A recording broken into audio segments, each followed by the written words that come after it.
wonderful night for college baseball at Bob Walker Stadium in Fayetteville. Fans find some hot dogs sitting up on the hill as the second-ranked Arkansas Razorbacks, off a series loss at Georgia, return home for a midweek in-state matchup with the Golden Lions of UAPB on Jackie Robinson night, April the 15th. Let's bring you up to the booth. Brett Dolan, Troy Eklund, thanks so much for joining us. I knew it had to happen at some point. Arkansas lost a series this past weekend at Georgia, falling in extra innings on Sunday. But really, Troy, as you take inventory so far this year, it's been amazing what they've accomplished. They really have been doing really well. They do the big three things great. They pitch, they hit, and they play great defense. And that's a good combination, Brett. We'll take a look at where they rank in some of the different categories. But 12-3 in league play, one game behind Texas. They've had just the one series loss. But top 10 in the country, batting average, hits, homers, runs per game. And Troy, in fact, they're third in the nation in long balls. Yeah, the power's definitely been there. It's a tribute to Nate Thompson and all the hard work he's done. Some great recruiting with some guys that got some pop. And again, they are really just on top of every category, especially in the SEC and conference games only. Well, for UAPB, it has been a season of change, a different head coach. We'll explain later on, but it does feel like they're playing pretty good baseball as of late, taking all three games against Texas Southern. Yeah, great weekend for the Golden Eagles. And again, this is a team that has lost 8 games, Brett, by just 1 run. So they're right there on the edge of having a really good record. And today, UAPB will go against Arkansas's new midweek starter. It's Tate McGuire. Yeah, Tate McGuire has really kind of solidified himself in that Tuesday night slot. He'll throw that fastball around 90 to 93. Really good sink on it and a nice slurve as well. Take a look at the lineup for the Golden Lions today. 8-26 on the season. The team hitting .281 collectively. Terry, Grease Smith, and Rodriguez Velez, the top 3 in the lineup. You see Brant Voth with those 10 doubles. Bright sunshine, some shadows around home plate at a 65-degree evening as we're ready for baseball. And here's Gavin Terry, who takes one down and out. Plate umpire this evening is Sean Arthur. Matthew Anderson umpires at first, Doug Thrasher at second, Casey Mosier at third. A pitch over the inside corner for a called strike to Terry, who was hurt early in the year, but certainly putting up good numbers to that .341 clip. Yeah, he's pounded out 28 hits already this season. And McGuire able to connect over the outside corner.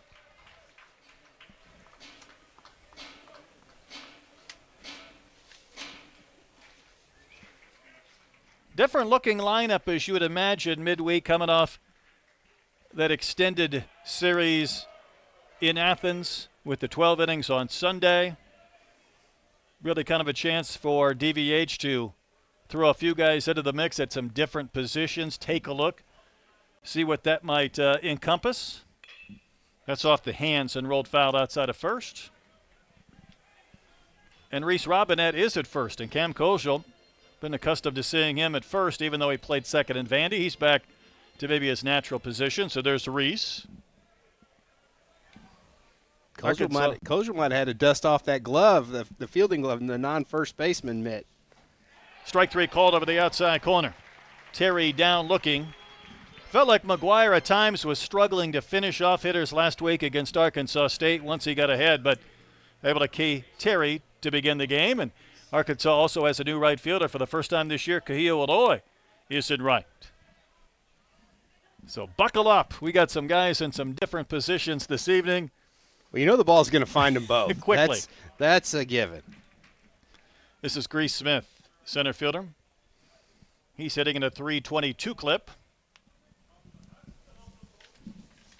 Yeah, Brett, this is a Golden Lions team that came in hitting .281 as a team, so that batting average as a team is really solid. On Friday, Eli hit his first home run of the year, also added a triple in that series at Texas Southern. Couple of hits, drove in 3 runs, swiped a pair of bases Sunday in what was a 19-14 win. That's a swing and that's a strike.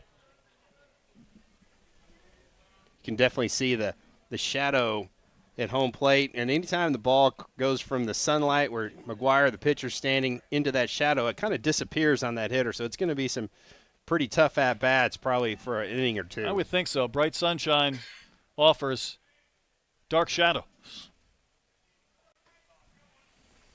It's what these hitters are looking at.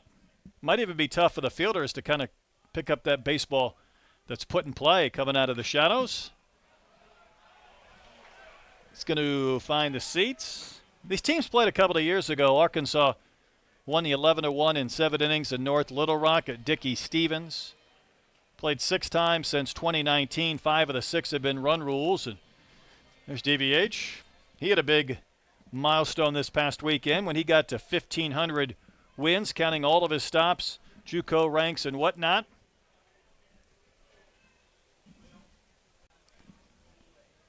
One quick out in the top of the first inning. And that's going to be a wave and a miss. Grease Smith down on strikes. Couple of batters faced in 2 Ks.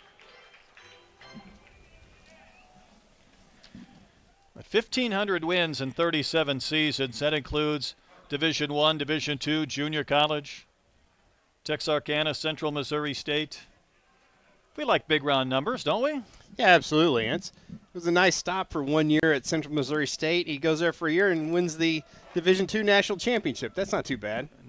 Not bad indeed. This is Carlos Rodriguez, the DH. I think the one thing DVH would like to see, not just tonight, but over the course of this weekend, is better starts. This is a mile-high pop-up, and the catch will be made by Iredale navigating the mound. We'll talk more about that when we go to the bottom of the first. Razorbacks coming to bat against UAPB.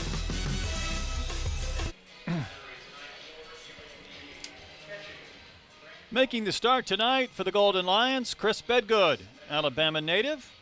Senior, we'll see how many innings he might go over the course of this game. Yeah, you got to love the experience that Bedgood brings to the Golden Lions. Brett, he's going to sit in the mid to upper 80s with that fastball. He'll throw the curve, slider, and changeup, so a true 4-pitch mix guy. I'll tell you the big thing on Bedgood, you talk about quick to the plate, man, nobody's going to be stealing on him. How about 1-1 to 1-2 on getting that ball to the plate? You want to be 1-3 or above to try to even attempt to steal. Yeah, that's fast. Here's Arkansas's lineup. Davalon, he's been on base in 31 straight games. Aloy and Maxwell, then Cahillo in right, Koschel at second. Iredale right back at third base, but Bowles getting the start in left. And Robin in at first, and Zane Becker, as we've seen him in previous midweek games, catching and then batting ninth. Davalon, a couple of hits and 14 at-bats against the Georgia Bulldogs. And it was a unique weekend, Troy, because the Aloys, they didn't have a great collective series at Vandy. They did this past weekend at Georgia. But Arkansas had a stretch where Maxwell, Davalon, Iredale, and Thomas went a combined 6 for 46. But, hey, that's the SEC. You're going to have some weekends where, even though Arkansas scored some runs, it wasn't quite enough. Yeah, I think so. I mean, Georgia can really hit the baseball. The ball really flies out of Foley Field. And, again, you got to put up some pretty big crooked numbers sometimes to beat your SEC opponent. Davalon is third in the conference in batting average, ninth in slug, leads the league in runs, also first in hits. I was saying about Arkansas, though, I think DVH would like to see better starts this week. Arkansas was down 3 runs in all 3 games to Georgia, came back at 13-3, lost by a run 7-6 in the second and third games. They trailed last week to Arkansas State about mid-game. Davalon lifting one to left. Terry, he is shy of the warning track and will make the catch for the first out. Yeah, I think you're right, Brett. You just don't want to get in a habit of digging yourself in a hole, and it just puts a little extra pressure on that offense. And again, you just want to have those good quality starts, have some pretty quiet first few innings until your team can get their feet underneath them offensively. And there's always a little shift. Nolan Souza got hurt in game 1 in Georgia. It's why Koschel's playing second tonight and Robin in at first. Here's Vahiva Loy, and Gabe Frazier had a good weekend, not playing tonight. So we'll see how it shakes out going forward. An earlier starting weekend with Easter, Thursday, Friday, Saturday around the league. Vahiva with 12 homers. He's passed 200 hits as well in his career, up to 208, so we kind of missed that big milestone. Trackman missed his home run on Sunday. I said to him, hey, did that thing go over the batter's eye? Because it either disintegrated, it obliterated, or disappeared. And Nate Thompson was there, and he said, Yeah, TrackMan at some point stops tabulating. So it got to 448 and it said, I'm tired, I've had enough. Wow. Either it went over the batter's eye or beyond the trees into the parking lot, but TrackMan gave up on that blast. It could have gone through the batter's eye, how hard he hit that baseball. There's a chopper that is fouled outside at third. Johnson with his green glove took it but across the chalk. Johnson's got some swag working over there at third. He's got the yellow shoes and the green glove. I like it. I like the all-black unis of UAPB. It's kind of a They're Masters sharp. theme right there with that glove. 2-2 to Vahiva Loy, and that pitch carries outside and misses.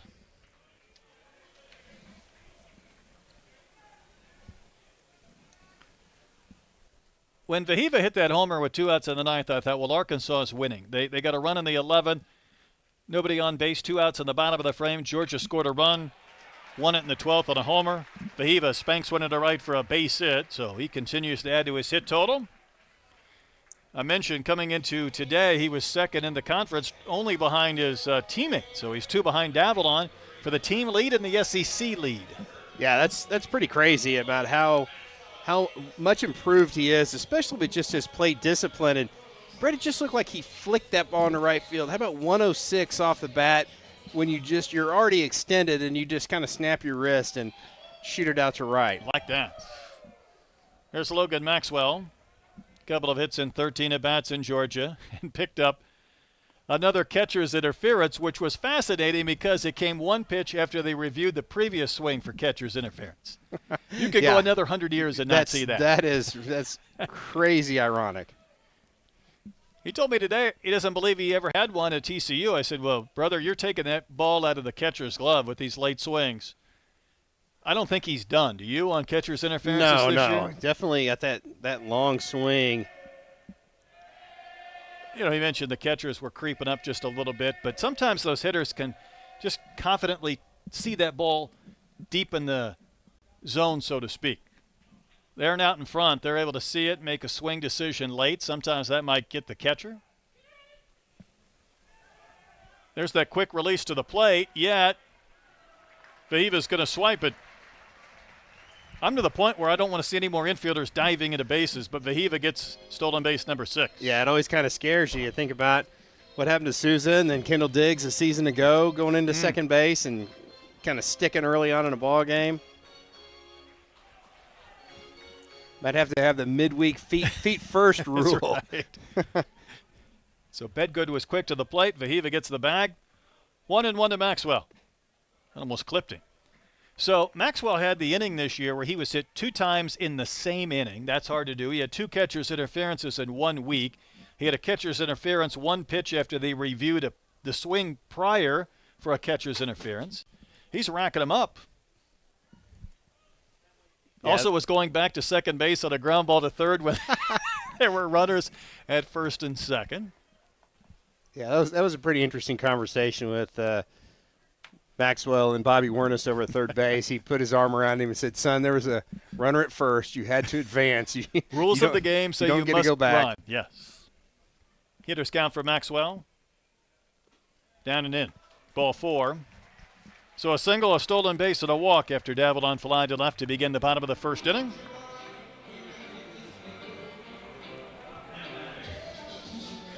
Brings up Kahio Odoy. Again, Brett, I've said it many times on broadcast, but just this Arkansas lineup, their patience at the plate and their willingness to take walks and just basically trust that teammate hitting behind you has been really impressive. Yeah, a lot of base runners. High on-base percentage. Second in the conference collectively, and Kahio's 5th in batting average. I know there were a handful of regulars that maybe didn't have the normal weekend you would expect them to, and that's going to happen, but it was good to see Kahio Aloy with a big weekend. 5 knocked in, 5 hits. Go along with his brother, also had 5 hits.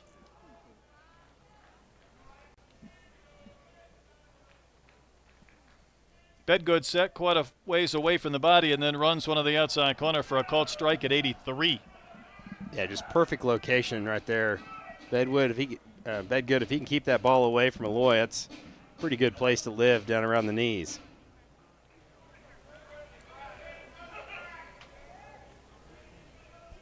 Outfield straight away at regular depth. That ball's blistered to right. It's down for a base hit. Small over to cut it off. Fahiva will turn third and score. One brother knocks in another one.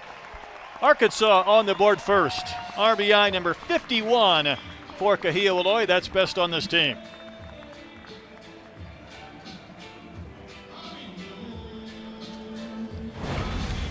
Yeah, pretty similar to his brother's hit. Yeah, that's going to make Nate Thompson really happy when you got the Eloy brothers that have such tremendous power, willing to take that pitch on the outer third the other way. I mean, that's what makes those two guys just extremely dangerous, is their ability in that plate coverage. And it brings up Kojal, who's playing second base this evening. Well, he got the changeup and waves and misses.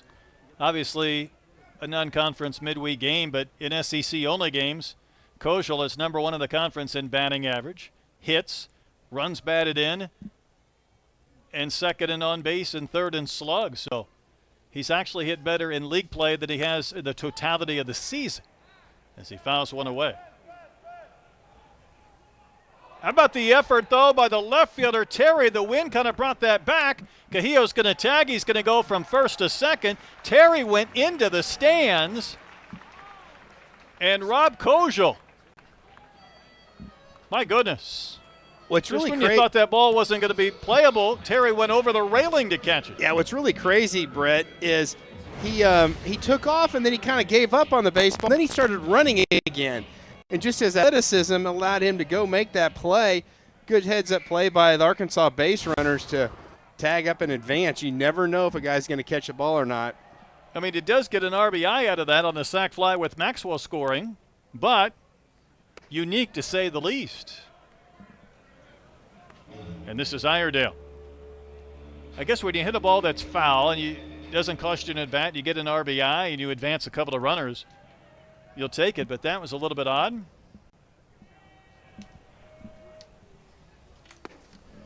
No surprise, Iredale ahead in the count 2-0. He leads this team in both walks and hit by pitches. That combined number is 43. That's a lot of free base. And the crazy thing is that Iredale really doesn't stand close to the plate. You'd think, okay, well, if he's standing on top of the plate, that's going to cause a lot of those hit by pitches. He doesn't give much ground. That's one.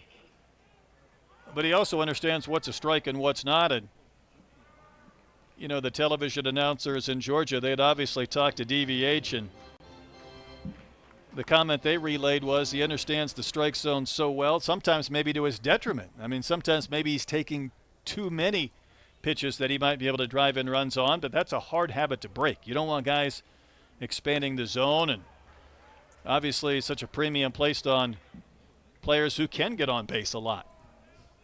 Yeah, I think so, but sometimes it's like a good shooter and a guy that's supposed to score a lot of points for you. At some point, he's got to put the ball in the hoop, and instead of making passes, and they need Iredale to drive in runs.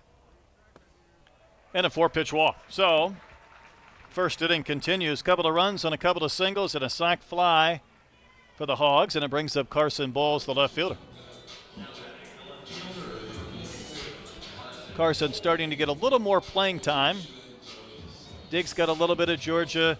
Justin Thomas Jr. didn't have quite the return home that Kojal did when he went to Vandy. It was maybe a little bit of a struggle for JT. He might have been jacked up trying to deliver. Could have been pressing a little bit. I mean, that's very understandable, and that's it just kind of shows how impressive it was for Cam Kojal to go down to Vanderbilt and have the weekend he did. But it does remind you why players are in their positions on a somewhat regular basis, why Thomas is in center, why Davalon is in left. When guys start moving around a little bit, sometimes the defense might suffer just a little. Yeah, I think so. By far, I think that Thomas Jr. is your best outfielder. I like that move. Runners at first and second and pick behind the runner at first. Trying to get that third out.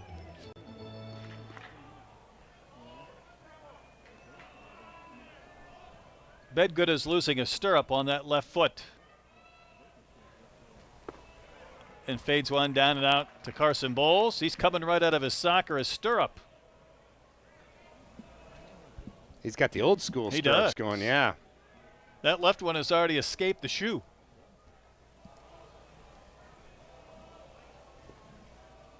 See if Bowles gets a pitch to hit here, 2-0. He does not, so that is 7 straight that have missed. You could see Bedgood kind of trying to shook his head a little bit, going, hey, where was that last one at? And that's a pretty good pitch. 26 pitches into his first inning.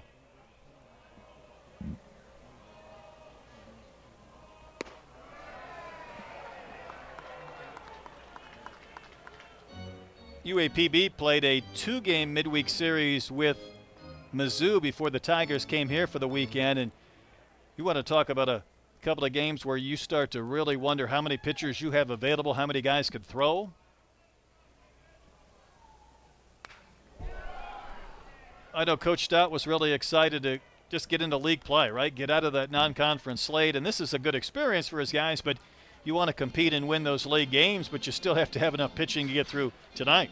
Yeah, I think so. That's a really tough thing for him to navigate. And, yeah, with those 2 midweek games and 3 on the weekend, that's when it gets really difficult. Golden Lions have had 20 different pitchers throw this season, including number 25 and number 46 on the stat sheet. Well, there you go. Coach Stout has a story to tell, and we'll do it justice as we can. A little bit later on, really trying to impact some lives there in Pine Bluff. Maybe compete for a conference tournament championship. Bowles will dump one out into left center for a base hit. Kahia Waloy will turn third and score, and Arkansas has plated 3 runs here in the bottom of the first. Couple of run-scoring singles and a sac fly, and that third out has been a bit elusive. Iredale continued all the way to third base. That's one of those balls off the bat of Carson Bowles that makes up for one that you hit hard. How about 76 miles an hour, a little cue shot. Just dumped it, like you said, out into center field and just kind of hit out there a little bit in no man's land, just past the shortstop. So Bowles continues to make the most of his playing opportunities. Quick mound visit for the Golden Lions. I think we'll probably find out later tonight when DVH visits with the media after the game how long Nolan Souza might be out. He was in a sling around batting practice today. I know there's some anticipation about Gage Wood coming back, what the rotation might look like this week, if there's any changes to it. But I mentioned it earlier this week. You know, they say in Major League Baseball it's 30 soap operas operating independent of each other on a daily basis. And there's always a little modification, a little change, someone getting hurt, someone coming back from injury. And Arkansas has a few of those dynamics going on. Yeah, I think so. And then the timelines kind of shift and change a little bit. You don't want to, if you're Dave Van Horn, you don't want to rush somebody back. You want to make sure, you want to play for the long game. And your end game is to get your team to Omaha and be as healthy as you possibly can. If that's holding somebody out for an extra week, so be it. Here's Reese Robinette, the wave and miss. Feels like that's been the case, though, for Gage Wood over the last week. Let's make sure he's ready to go and contribute. Obviously, you're on a bit of a roster limit when you're in league play for those weekend series. Reese getting the start at first, 0 for 6 on the season. 30 pitches into this inning, and Bedgood just about dumped one on the outside corner for a strike. Zane Becker on deck.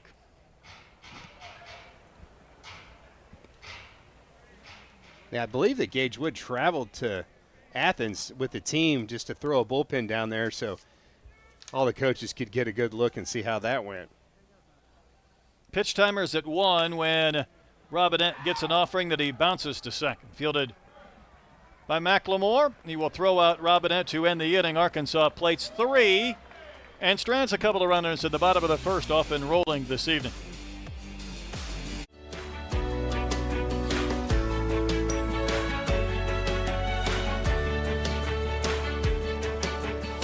Contact one of our local business specialists at bankofamerica.com/local business.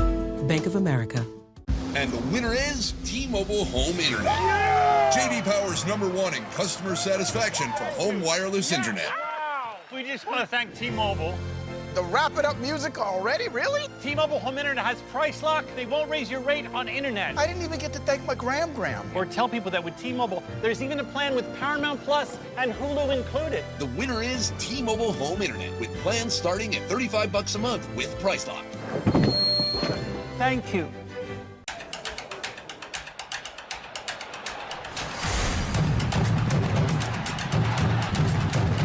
This is my oak lawn.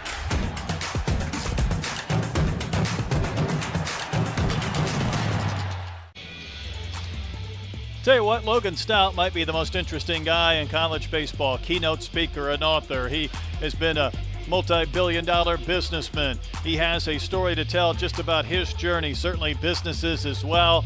He was an associate scout for a number of years for major league teams. He also worked for the Dallas Patriots and ran that organization, a tremendous youth ball, summer ball team that put players in Division I programs around the country.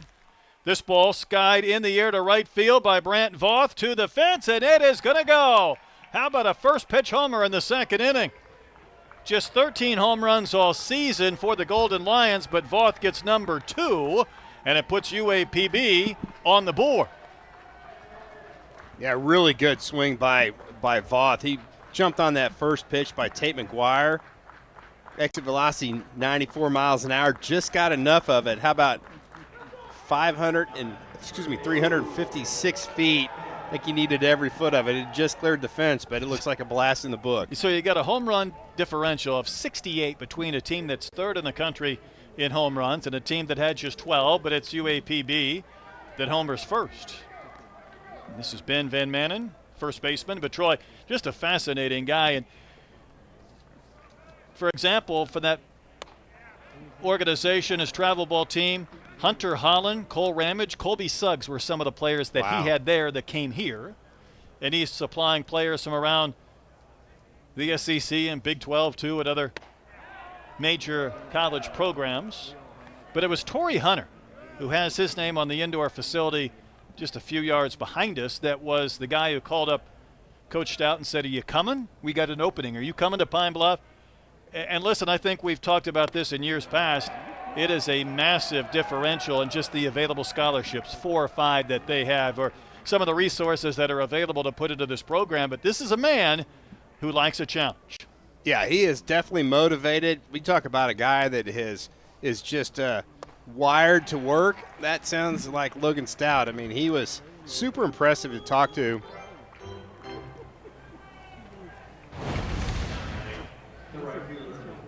What a great swing right there by Voth, man. He got that ball up and extended. You can see it just got out in right field, and that's going to put a little life in the Golden Lions dugout. This is Dane Small.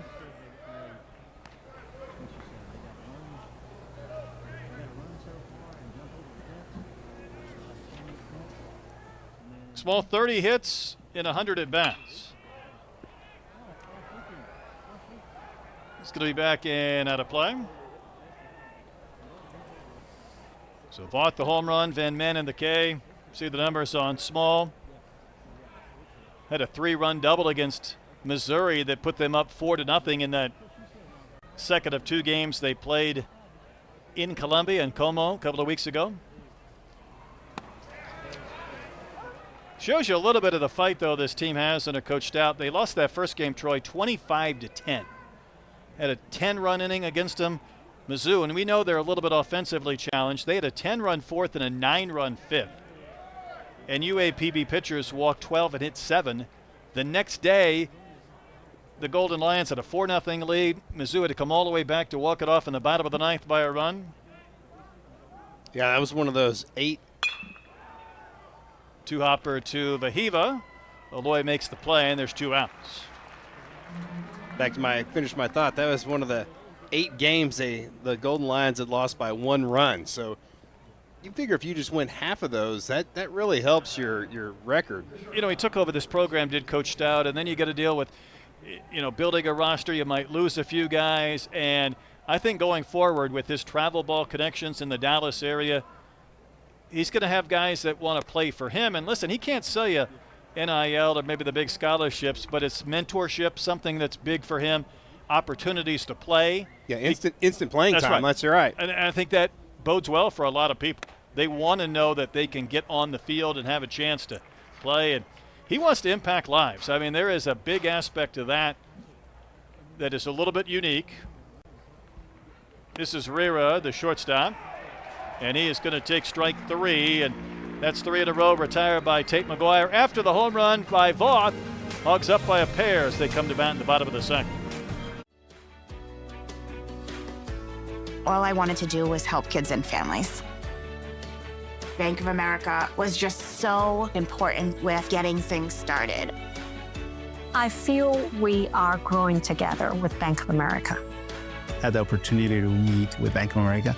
That's what lifts communities like ours. What would you like the power to do? Bank of America. Contact one of our local business specialists at bankofamerica.com/local business. And the winner is T-Mobile Home Internet. J.D. Power's #1 in customer satisfaction for home wireless internet. We just want to thank T-Mobile. The wrap it up music already, really? T-Mobile Home Internet has price lock. They won't raise your rate on internet. I didn't even get to thank my gram. Or tell people that with T-Mobile, there's even a plan with Paramount Plus and Hulu included. The winner is T-Mobile Home Internet with plans starting at $35 a month with price lock. Thank you. Polls are always shifting in Texas, the new #1, followed by Arkansas, Clemson, Tennessee, Georgia. Then you get a couple of teams outside our conference. How dare they? And then it's right back in the SEC with Auburn, LSU, and the Bruins out of the Big Ten. But, Troy, there's a number of different polls. D1, of course, had Arkansas second, but Baseball America had them fourth. The writers had them fourth. Perfect Game had them fourth. Coaches had them second. Last week they were #1 all the way around as Zane Becker bats here in the bottom of the second. But I will say it'll all sort itself out with the schedule Arkansas has ahead in the next month. Yeah, that's absolutely sure. Talking about a gauntlet the Hogs have, it's you better strap it on because it's going to be a tough road. But tell you what, this team is built with a lot of depth, and I think they've got the bullets in the holster to fight their way through that. Well, we know the last 3 weeks you have 2 of the bluest bloods and a defending national champion as Becker takes a strike with LSU and Texas and Tennessee. These next 2 weeks, though, if I'm a Hog fan, make me just a little bit nervous because you know how talented A&M and Florida are despite their records. That's right. Those are the teams that can scare you because you can see what A&M's starting to do. They've gotten really hot. Hey, Becker needs to get a little pine tar on that one. Yeah, he lost his bat. A&M coming in for a Thursday, Friday, Saturday. Mother Nature doesn't look like she wants to cooperate either, and Becker had this one nearly take out some of the Diamond Dolls over there. That's why there's the screen right there. Safety first, right? At all times.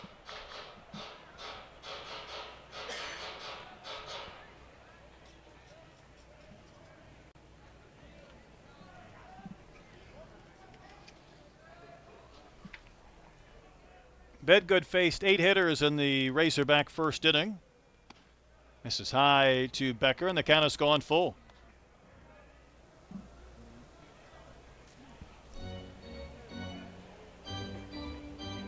Yeah, you think about what Texas A&M has done as of late, and they were ranked #1 preseason, for a reason, and they've started clicking a little bit. Lifted in the air to center. Grease Smith waiting for this one to descend. He'll make the catch to retire Becker on the first out of the inning. And they come in red hot, to say the least. I wonder if Grease Smith saw that ball right away. Fortunately for him, it was traveling right to him. Back to the top of the lineup, and Davalon, who flew out to left to begin the bottom of the first inning.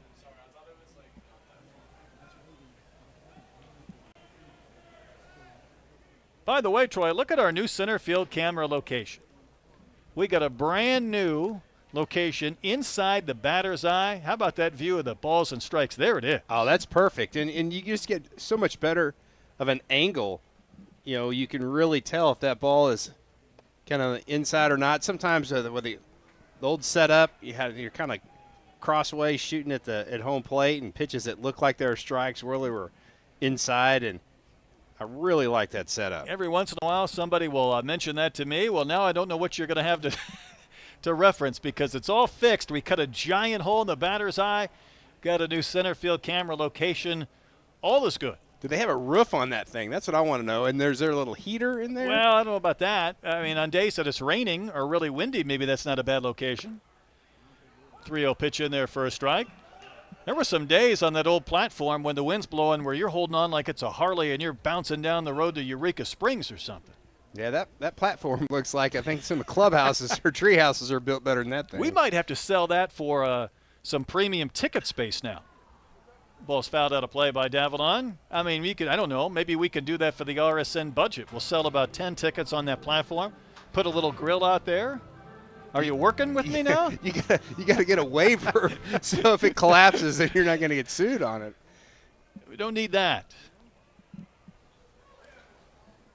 Davalon has reached base in 31 straight games, trying to keep that going. He's going to pop one up. Voth back looking for room, and it's up on top of the roof and out of play.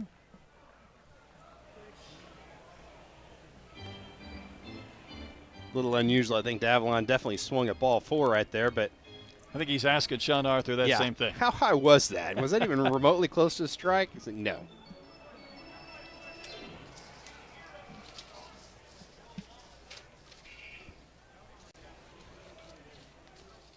Big deep breath from Bedgood before he works out of the wind and delivers another payoff pitch. On the ground, up the middle, base hit. 60th hit of the season for Charles Davalon, and he has reached base now in 32 straight games. He is a machine at the top of this Arkansas lineup. It's really phenomenal when you just sit back and listen to that stat. 60 hits already. It's unbelievable. Think about how many games have they played? They're 32-5, 37 games, and he has 60 hits. He had that one stretch where he went 26 for 48. That'll jump all the numbers up. Fahiva Loy singled, swiped to base, and scored just an inning ago. Pitch fades in right at the knees for a called strike.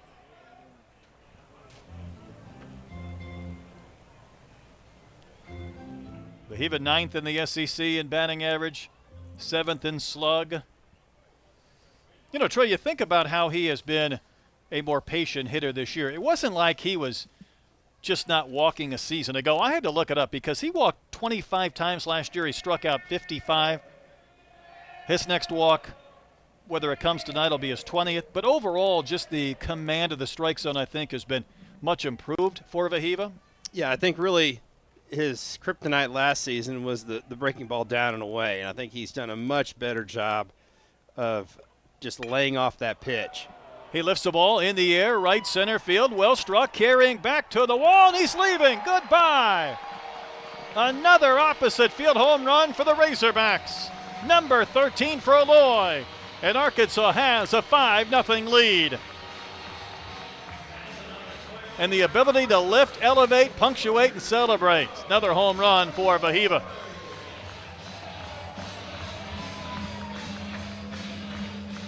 I mean, that's just one of those swings that he just absolutely just muscled that baseball out over the wall in right center field. Again, just his patience at the plate. And I can tell you right now, DVH is more excited about an opposite field home run by the Aloy brothers than pulling one, because it just means that they're letting that ball travel a little bit longer, and they're going to have a lot more success if they can continue to do that. This is Maxwell, and we don't have the telecast on Thursday. That'll be a network. We'll be back Friday and Saturday, or for games 2 and 3. We're going to break down all the opposite field home runs Arkansas has hit this year, whether it's the Aloys, whether it's Kojal and Davalon. We'll have some fun with that. Maxwell walked and scored last inning. I was saying, though, about Fahiva and his strike zone command. You know, there's a guy in the big leagues by the name of Jacob Wilson. His dad, Jack, played for the Pirates for a number of years. He was trying to go as long as he possibly could with both not walking and not striking out. And that's a rare combination in today's day and age. played at Grand Canyon, didn't he? He sure did. Yeah. High first-round pick. He's had 61 at-bats this year as Wilson. He hasn't walked all season. He struck out 3 times. Wow. Wow. So he is the outlier because we think of all these Razorbacks that have taken walks or hit by pitches. And there might be some swing and miss because you're hitting home runs as well. He doesn't walk. He doesn't strike out. That's a fascinating stat line. I think everybody's okay. They always hit him at the end of the dugout where the trainer, Corey, sits, and we don't need Corey to go down. No, he needs to be helping guys out. We need to put him behind a screen. Would that be called, if you're not walking and not striking out, how about successful aggression at the plate? It might be. Maxwell fouls one back. It looks like we're having a party at the end of that dugout. There's more people down there than we can put on that platform if I start selling tickets. I mean, we got them. It's like the Japanese dugout where they're doubled and tripled up. Yeah, that's a pretty full dugout. You can see some guys don't even get a seat on the first row. You don't even get the best location. 54th pitch. Maxwell will lift one down the line and left, and this will carry out a play. Johnson was pursuing the entire way down the line. Let's see how the reactions were. Ooh, there was a little trepidation there. Years ago, they didn't have the netting in front on that railing, and so it was a little dicey. Balls could get through there and just kind of pinball up there in the dugout, get hit on a ricochet. That's no fun. That's the opposite of fun. The 2-2 is laced to the gap, sliced into left center, down for a base hit. Grease Smith over to cut it off.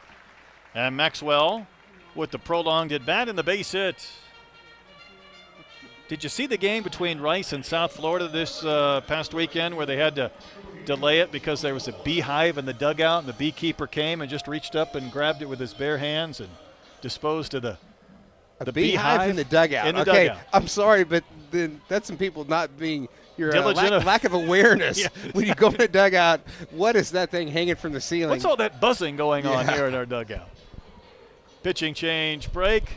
New pitcher coming on at the bottom of the second. Arkansas has a 5-1 lead. And the winner is T-Mobile Home Internet. J.D. Power's #1 in customer satisfaction for home wireless internet. We just want to thank T-Mobile. The wrap it up music already? Really? T-Mobile Home Internet has price lock. They won't raise your rate on internet. I didn't even get to thank my gram. Or tell people that with T-Mobile, there's even a plan with Paramount Plus and Hulu included. The winner is T-Mobile Home Internet with plans starting at $35 a month with price lock. Thank you.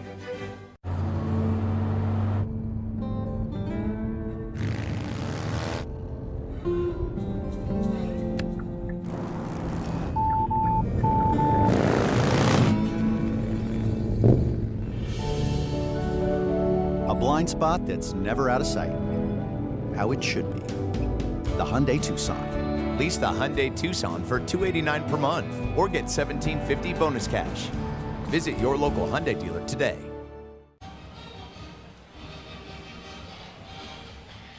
We were talking about some of the crazy games this past weekend in college baseball. How about the tilt between Eastern Illinois and SEMO? And you see 6-3. We'll go down the line, 19 innings, 5 hours, 15 minutes. There weren't any runs scored between the 8th and 18th inning. Then all of a sudden, the Panthers break through for 3 in the 19th. Now, Texas and Kentucky, Troy, they played a 15-inning game. A 3-base error ended it. They played for 5 hours and 15 minutes. You know, I keep telling them, about the 11th inning, you put somebody at second base, and they don't want to listen to me. Yeah, I think that's just going to have to be one of those. I think this year was a rule change year, so can't do it next year after. But, yeah, that's just one of those common sense moves. I mean, that's to the point you got to start ordering Domino's to the dugout or something. 19 innings. Cole Kenyon on to pitch his 11th appearance of the year. Yeah, and big now shy of 14 innings. Yeah, big right-hander. He goes 6'4", 205. This Cole Kenyon, a true 4-pitch mix guy. He'll throw the fastball, curve, slider, and change. And that fastball will sit upper 80s to low 90s. Might even hit 91, 92. Really tough on left-handed batters are hitting about 210 against him. He's going to get Kuhio Aloy first. He knocked in a run with a single to right just an inning ago. 5-1 Razorbacks, and Kuhio fouls one on a play. So they had the Beehive at USF. They had the 19-inning game in the OVC. They had military night in Tucson, and they had some parachuters coming in. 2 guys had horrific landings and had to be attended to by, I think, some medical personnel and some ambulances right before the game started. That kind of dampens the does. mood of the game, I think. It takes some steam out of the building. That's off the glove of Voth and to the backstop, and Maxwell easily advances to second. I think that's got to be a pass ball. That was a ball that didn't hit the dirt and it just ricocheted off Voth. I think Sean Arthur saying, "Did you get crossed up on that, son?" It is a pass ball. But Arkansas, after getting off to slow starts in all 3 games at Georgia and in that midweek game against Arkansas State last week, leading 5-1 tonight and looking for more. Kuhio blisters one into center for a base hit. Maxwell on that hammy is going to turn third. He's going to continue to the plate and have just enough to get there and score run number 6. Second RBI of the game for Kuhio Aloy. He's up to 52 on the season. I was just wondering if Bobby Wernes was going to send him with that hamstring. I was almost a little bit surprised that he did. A little uncomfortable, wasn't it? Yeah, he was just trying to kind of nurse that thing around there and just kind of glide to home plate. Just another rocket by Kuhio Aloy. How about 108 off the bat? And Wernes was raving him around. That's a really good throw by Grease Smith. And here's Cam Koschel. Camp's been on a hog pod in recent days. Troy, I would say he might be the most interesting man in college baseball. Well, you got to tell the story about the pond. Well, what his goal was when he found something out in the pond. But there's so many goals right now because he does some journaling in the afternoons before he comes to the park where he's listening to Gregorian chants. He's had his bat and his glove blessed by Norm DeBryan with holy water. He gets to the park and he goes fishing in the pond, and then he also checks on the geese that had the nest out there. 4 successful geese. There's a ground ball to right field for a base hit. Koschel had the sac fly and an RBI, gets a single. And then he gets advice on how to play first base from the bat boy, Gage Goodwin. who's in the 4th or 5th grade. I think that's pretty solid right there. Tell him how to play first base, and he'll say to Gage, "You hit lasers." And Gage will say, "No, you hit lasers." And I think they're probably both right. But we got journaling, Gregorian chants. We're getting our gloves and our bats blessed by the deacon, Norm DeBryan. We're checking on the geese that had the nest behind the scoreboard. We're going fishing each day. He saw the 4 geese going over to Foghorns the other day, crossing the road, but they made it and back. And Iredale will bloop one down the right field line and out of play. Have I missed anything? Have we said anything about class in this schedule of Cam Koschel? So his girlfriend, I think, said he said goes to Nebraska. Originally, they kind of agreed on 3 kids, and now he's got her all the way up to 5, and he says he wants to keep going to 10. He wants his own baseball team. He had the Field of Dreams wiffle ball park in Nebraska, and pictures are coming this weekend, I promise you. And Iredale takes one outside. His dad, I think, works on the grounds crew for the AAA team in Omaha, just outside of Omaha, the Storm Chasers. And I was documenting this the other day, and this is when Sousa was listening in, and he said, "That's just a day in the life of Cam Koschel," whose name is Camden after Camden Yards. Sure it is. Liner to third, speared by Johnson. No throw anywhere else, and Iredale will line out. His parents went to a Orioles game, and they thought Camden was a neat name, so it's Camden, Cam Koschel. I knew there was something else I was missing. Yeah, you got to be a ball player if you're named after a baseball field. That's just a given. That took so long, we almost went through a couple of at-bats. Carson Bowles had a soft single and an RBI back in the first. His 12th run batted in. And the pitch from Kenyon finds the mark for strike 1.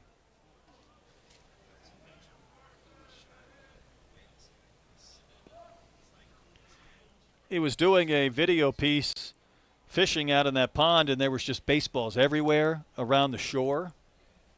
He said he wanted to, his goal was to hit a home run over the scoreboard that would land in the goose nest with the eggs and not go in the pond. That's a pretty good accuracy right there. It'd take a lot, I think. How about the setup by Cole Kenyon? You talk about turning your back to home plate. Watch when he comes set. He's almost looking back at second base. He's contorting. Here's the 0-2. Liner caught it first by Van Manen. And this is going to be a liner right into the glove to end the inning. Pretty good leaping grab. Hogs end up getting 3, including 2 on the homer from Vahiva Lloyd. Speaking of Arkansas pitching, this is where they rank in all of Division I baseball. That strikeout to walk ratio I don't think is surprising. WHIP is obviously a big number of base runners you're contending with. And earned run average at 10th. Troy, they entered last week, and I think they were the only team in the country that was in the top 10 in batting average, earned run average, and fielding percentage. Yeah, I think so. It's just it's the big 3 that you just have to do well at, and that's something, DVH always prides his team on playing really good defense, but everybody knew that they're going to pitch well, but just the offense has just really exploded this season. Colin McLemore batting here in the top of the 3rd inning against Tate McGuire.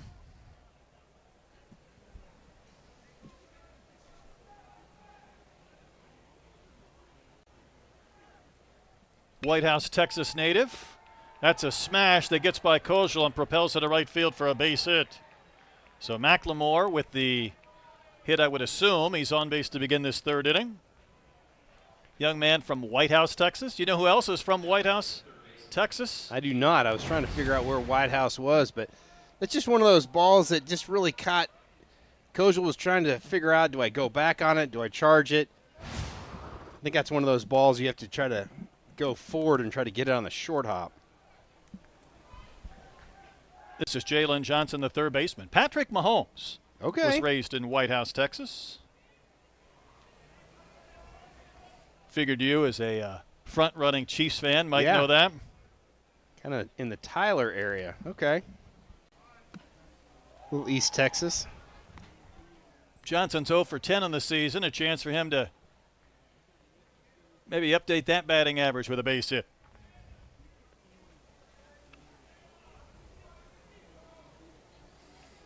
Jalen's a Little Rock native. McGuire misses up and in. The count 2-0.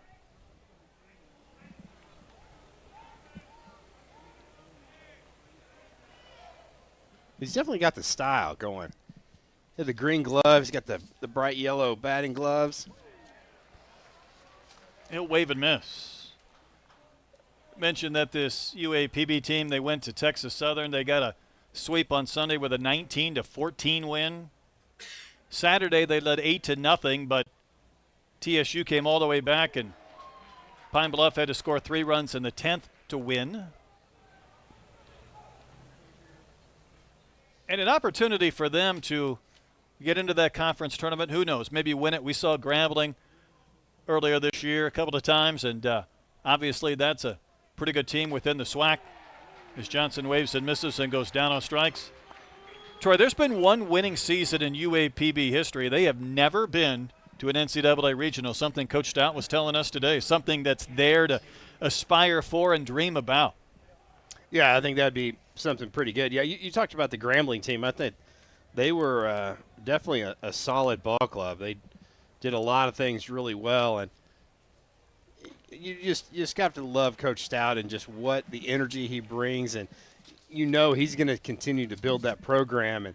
And didn't have a whole lot of time before this season started, so he talked about some of the recruiting, and you talked about his ability to talk to kids and saying, hey, you want to come in and play immediately? I could even tell you, hey, you come to Pine Bluff, you're going to be my starting left fielder. You're my starting shortstop. And that's one of those things you try to go to maybe a little bit of a bigger school, and you may or may not get on the field for the year or two. No, it's true. He said these games can be emotionally exhausting just trying to navigate through year one, but he said there's 5 things that are important to him. You're going to grow as a human.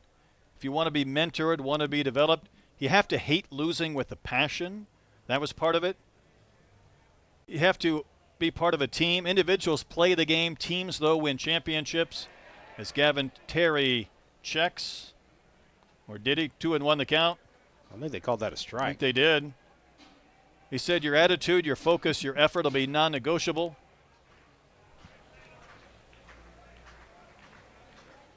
Teach kids how to win, build up that belief. That one is lifted over the head of Kojal, who tried to snare it, but the line drive will find some grass in right center. Gavin Terry has a single. It'll send McLemore to third base, and there's runners on the corners with one out here in the Golden Lion third inning. Yeah, really great job by Terry right there. Kept the barrel of the bat in the zone. Watch how long this barrel stays in the zone, and nice swing right there, and just poked that one right over Kojal's head. He had 6 runs batted in that big game on Sunday. Knocked in 6 of his team's 19. This is Grease Smith. Had his first home run on Friday. Went down on strikes facing McGuire in the first.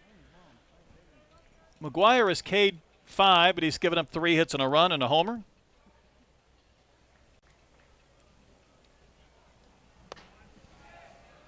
I think part of the new dynamic, though, for Arkansas, Troy, is without Souza. That was a really good double play combination of Ahiva and Nolan Souza. And Kojal's played a lot of second base, but not this year. So a different position tonight for him, a different first baseman as well.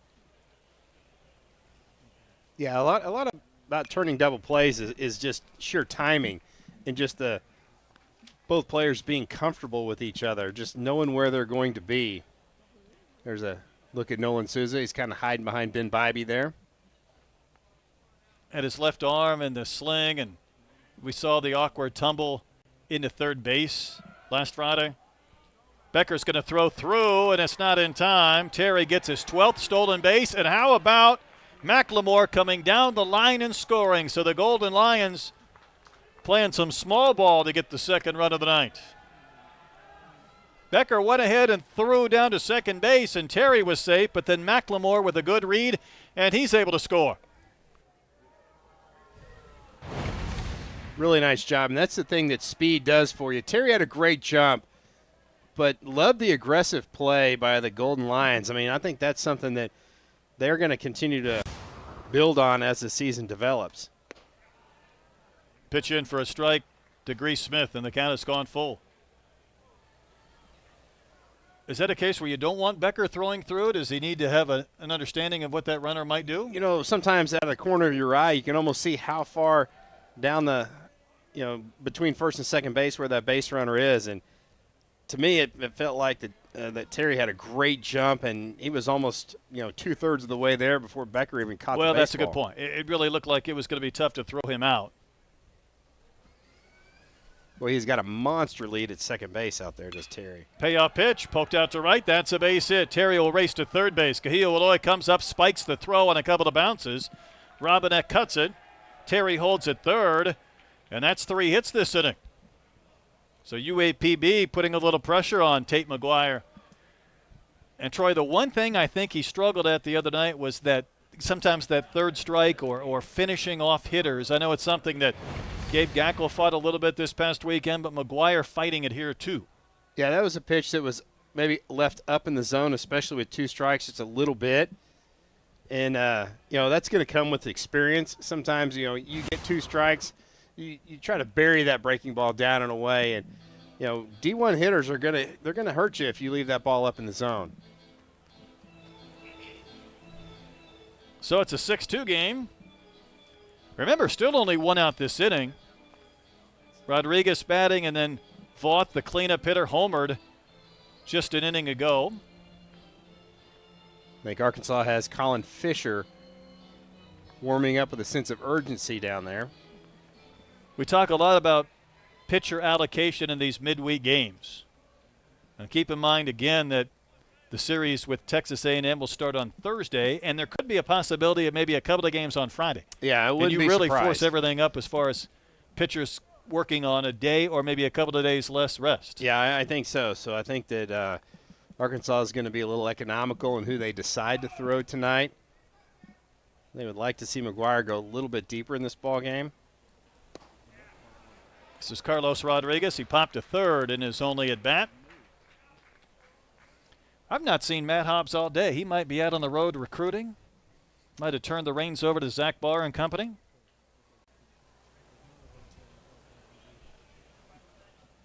Oh, 1 pitch. There's a chopper to Vahiva. Can Arkansas get two? A throw to Kojal. Back to first. Not in time, and the throw will bounce and end up in the camera well. So that'll be another run for the Golden Lions. An error on the Razorbacks, and it's a 6-3 game.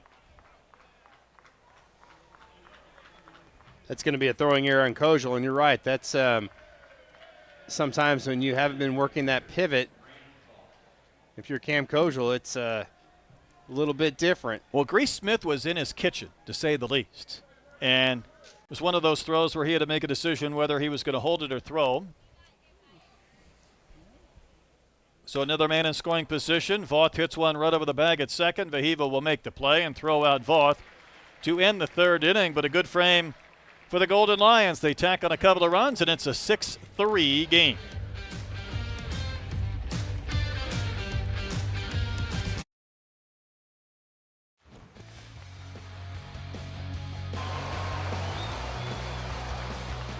Caden Kidd!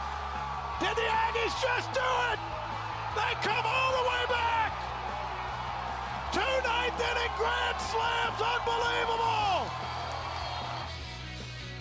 Troy, this is Arkansas's next opponent. They were down 10 runs in the game. Michael Early, first-year head coach, said that was the most emotional he has been. How about 2 grand slams in the 9th inning to cap a 10-run comeback? And that is an A&M team that is resembling more that preseason unanimous #1 squad. Yeah, I definitely think so. And, man, you talk about riding high. A grand slam in a game is just amazing. How about 2 in an inning and scoring 10 runs to come back and win that game? And to do it at home, that's just got to be electric. Well, Caden Sorrell's healthy. He had 3 homers and a doubleheader against Tennessee a couple of weekends ago.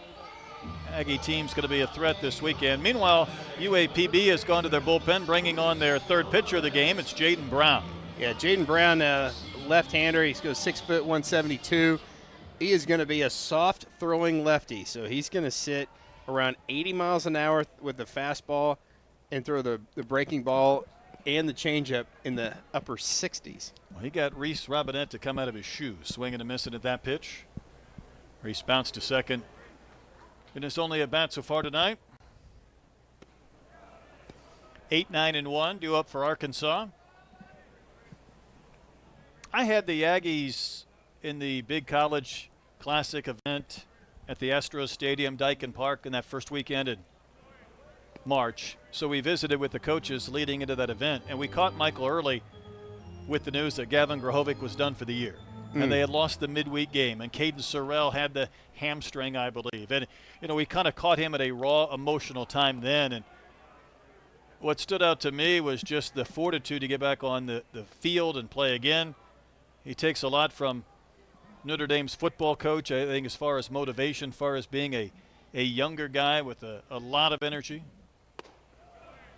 And that pitch is up and out, ball 3. And listen, it was a team that got Laviolette to come back, and Prager, the pitcher, after he was drafted. And very high as well, no too. No doubt. I think turned out a lot of money. Second, third round.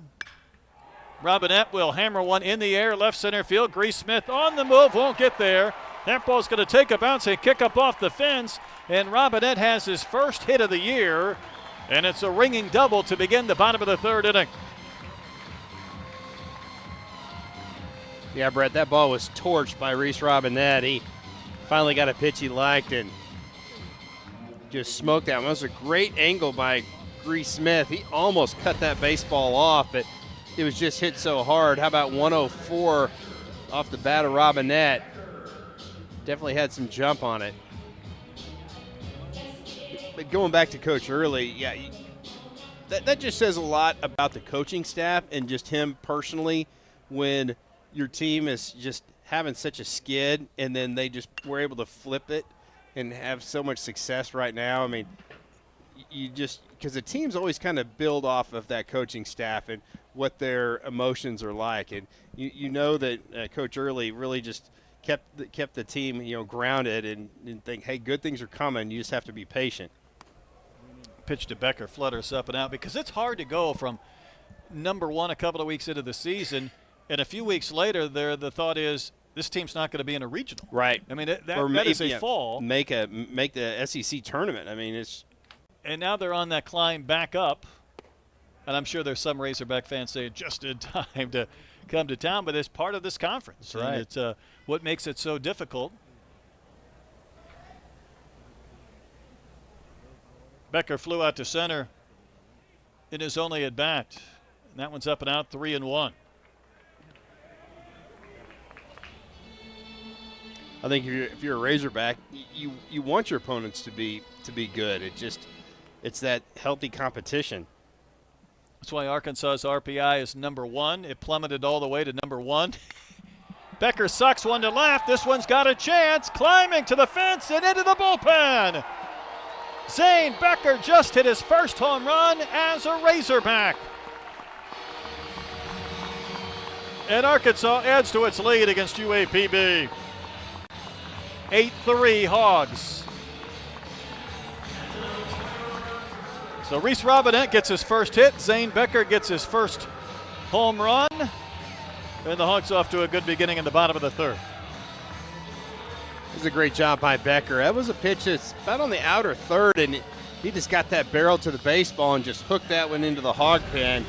What just great extension right there. That's a pitch that's outside. Becker knew he got it well, hit it right on the barrel. Here's Davilon. He lifts another one to left field. Terry starts to retreat at the wall, leaping up, and he'll make the catch.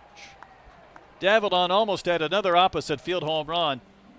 He hit one against Georgia that was caught, and it's 350 to Georgia in the corner, not 320 as it is here. Yeah, that ball he hit down in Georgia was definitely going to be a home run at Baum-Walker Stadium. And the ball does fly at Foley Field, but when you go left field foul pole at 350, a little extra room out there. Yeah, you got to provide a little more juice. Vahiva Loy, see what he's working on already. Home run was his 13th.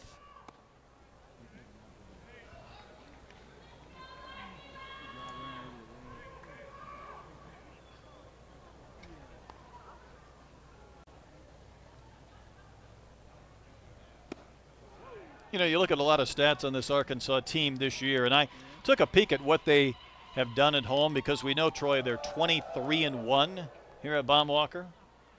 Arkansas has 5 hitters batting well over 400 at home, and Vahiva is 6th. He's at 374. So Vahiva Loy, one of the best hitters in the country, is not one of the 5 guys batting over 400 at home here at Baum-Walker. Yeah, if you would have told me he was hitting over 400, I probably would have believed you. Another ball lifted in the air, deep left center field. Does Vahiva have another one? Caught by Grease Smith. He got to the fence, found the wall, and able to reach back to make the catch. And that's a couple of near misses for the 2 outs this inning. We're talking about the park holding the baseball. They barely did on those last 2 swings by Davilon and Vahiva Loy. You know, it's interesting. Both of those are about 97 miles an hour. Yeah. 98, 99, you get it down. Just a little bit more contact.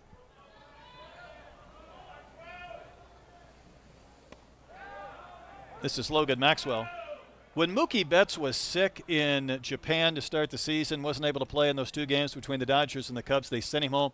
He had some stomach sickness that wasn't good. He lost a lot of weight, and he lost some MPHs on his swing, just as far as the way they track how hard you're swinging the bat.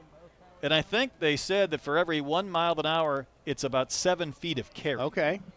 So he was 4 or 5 miles an hour down, and the thought was, well, you're about 40 feet. Yeah, that's a long way. That's a lot. You better pull him right down the line to get him out of the park. 1-2 to Maxwell. Has been on base a couple of times. 8-3 Razorbacks here in the bottom of the 3rd inning. That's a pretty good stat. You know, you hear about bat speed all the time, and okay, what does that equate to? And that's definitely pretty interesting. Maxwell grounds one up the middle, diving stop by McLemore. Flips one to first. He couldn't get enough on that throw. And Maxwell gets himself a base hit. Yeah, great job by McLemore. I think he did all he could really do, just try to just getting to that baseball. You felt like off the bat it was going to get into right center field, but that's also a good job by Van Manen over there. You have to know as a first baseman, when that throws offline, you cannot let that ball get past you. You just got to leave the base and block that baseball.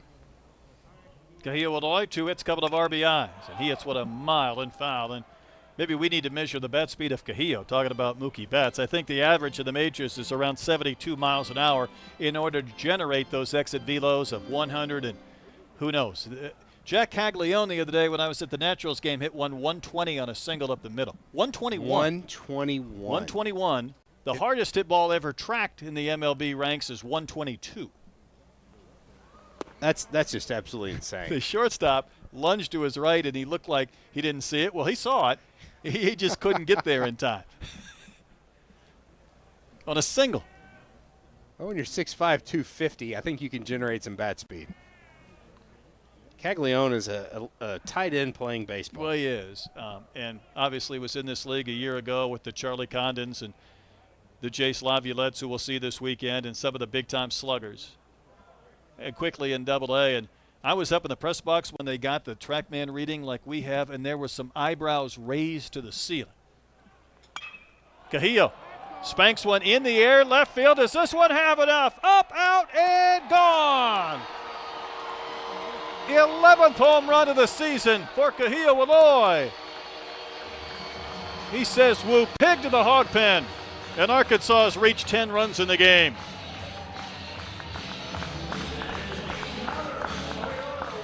That was hit a little bit harder and thus a little bit further.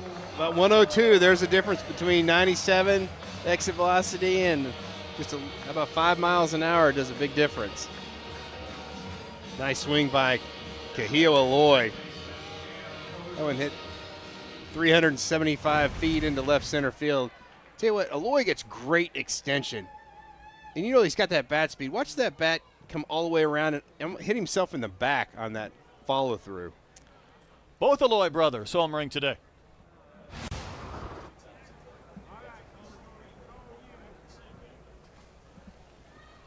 Kojal tomahawks one on the ground to the second baseman McLemore. He'll make the play and throw out Kojal to end the third inning. Couple of 2-run homers in the frame from Becker and Cahillo Eloy in his 10-3 Razorbacks. And let's give you an update on some pro hogs, and there's plenty of them. How about Hagen Smith, Troy? I think it was a couple of starts ago. He struck out 6 in a row pitching for the Double-A Birmingham Barons. That looks pretty familiar. Doesn't it? Carving batters up. Hagen slinging across his body, picking up strikeouts, 4 innings pitched, no hits, 10 strikeouts, did walk 4 in that game in the Southern League. So that was exciting to see. And Tavian Josenberger just yesterday, a couple of hits. Jared Wegner with the Yankees. Tell you what, Connor Nolan has pitched well for the Iowa Cubs. I think he might be on the verge of getting an opportunity sometime in the big leagues. Yeah, I think he's just continuing to get better and better. And the thing I always noticed about Connor Nolan, he can throw the ball 93 and 94 miles an hour, but boy, if he sits about 90, 91, that fastball has some wicked movement down and in. Some guys just have better luck and better pitch movement when they throw a little bit slower. That's Connor Nolan.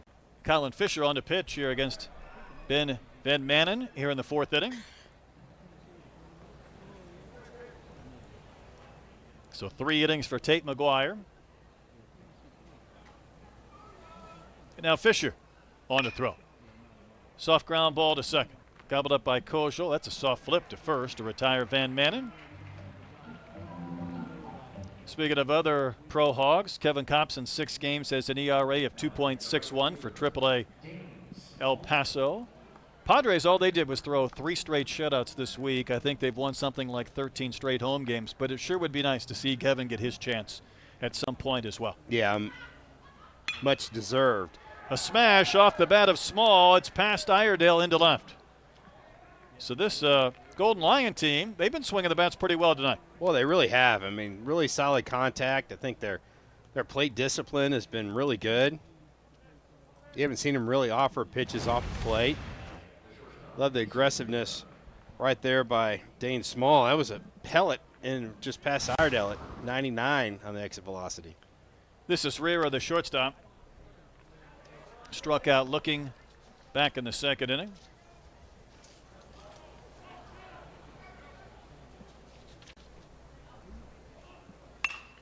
Soft ground ball into the hole. Vahiva will get there, and his throw to second base is going to be in time.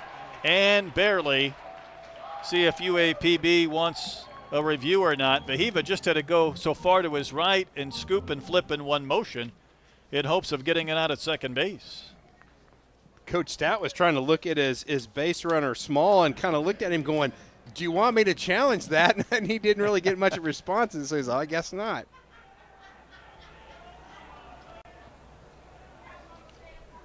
So this is McLemore. He singled and scored last inning. Let's take a look. Off the bat, it didn't seem like there's any chance Eloy was going to get the runner at second base. Ooh, that's really close. That was close.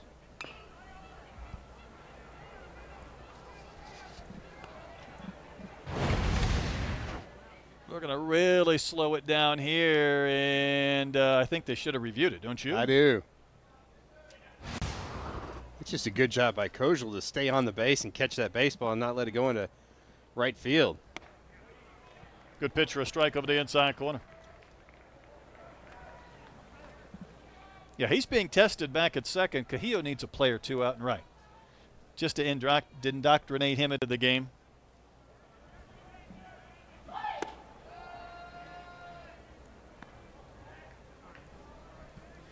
Arkansas 22-2 all time against in-state opponents. There's Cajillo. Covered in dirt. He's homered today. Both Eloy brothers have homered. And the Arkansas outfielder's really trying to take away that line drive potential base hit, especially in right and center field, really creeping in. Another one grounded right to short. There's one play. That's first. Vahiva throws out McLemore to end the fourth inning. Fisher gives up a hit and strands a runner. Arkansas with a 7-run lead. Organic and dairy-free. Woo! Woo! Woo! Here we go. Third time today.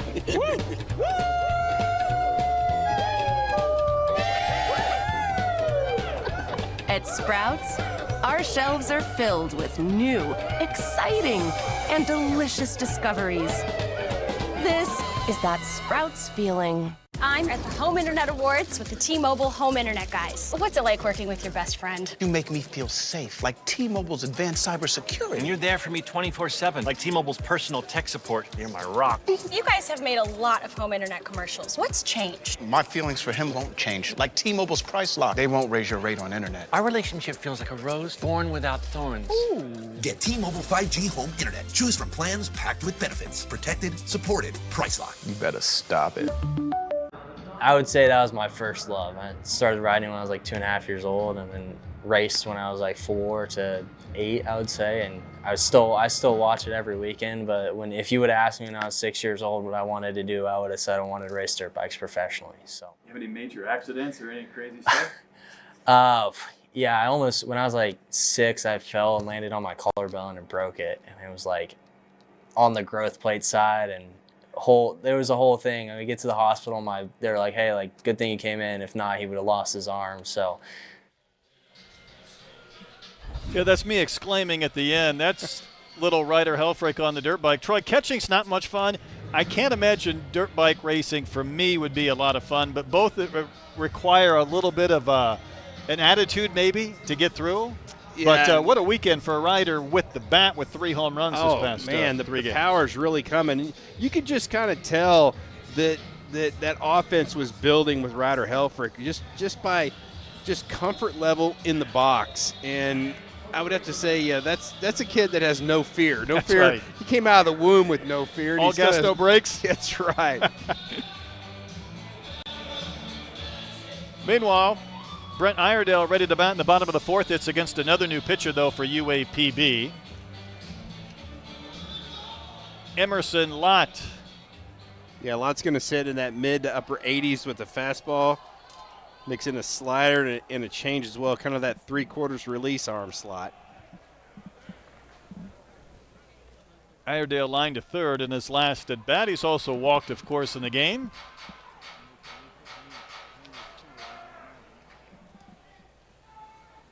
From the Dallas area is Emerson Lott. I think with Coach Stout's background in Dallas, the Dallas Patriots, that there'll be a few more coming in the next few years. That could turn into like to a little pipeline I would for say so. UAPB.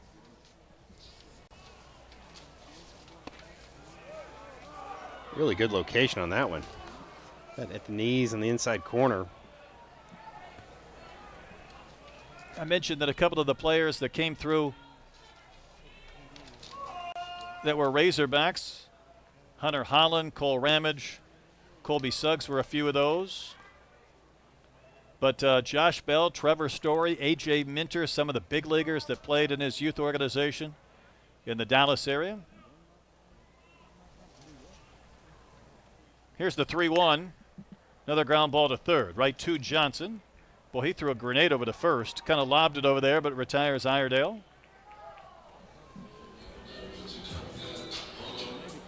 22 years as an MLB scout, Dallas Patriots travel ball organization.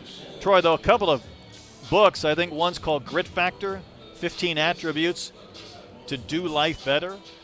Featured speaker across the country. That's a lot going on.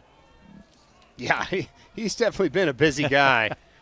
And, boy, you talk about just somebody that you could sit there and listen to talk for hours. I mean, he can definitely get and keep your attention. Introduced me to his twin boys. I think they're 12 years old. They're here today as well, kind of soaking it up. Carson Bowles will pop one in the air down the line and right. Who wants it? Three converge, and the second baseman, McLemore, was the man who made the call on the catch to retire Bowles for the second out. It's a really good job by McLemore. I love how when he got to the comfortable part that he called off Van Manen, the first baseman. That is really the second baseman's play. First baseman, you run that ball, it's over your head. It's almost impossible. If the right fielder can get there, that's their ball, but a lot of times it's not in the air long enough.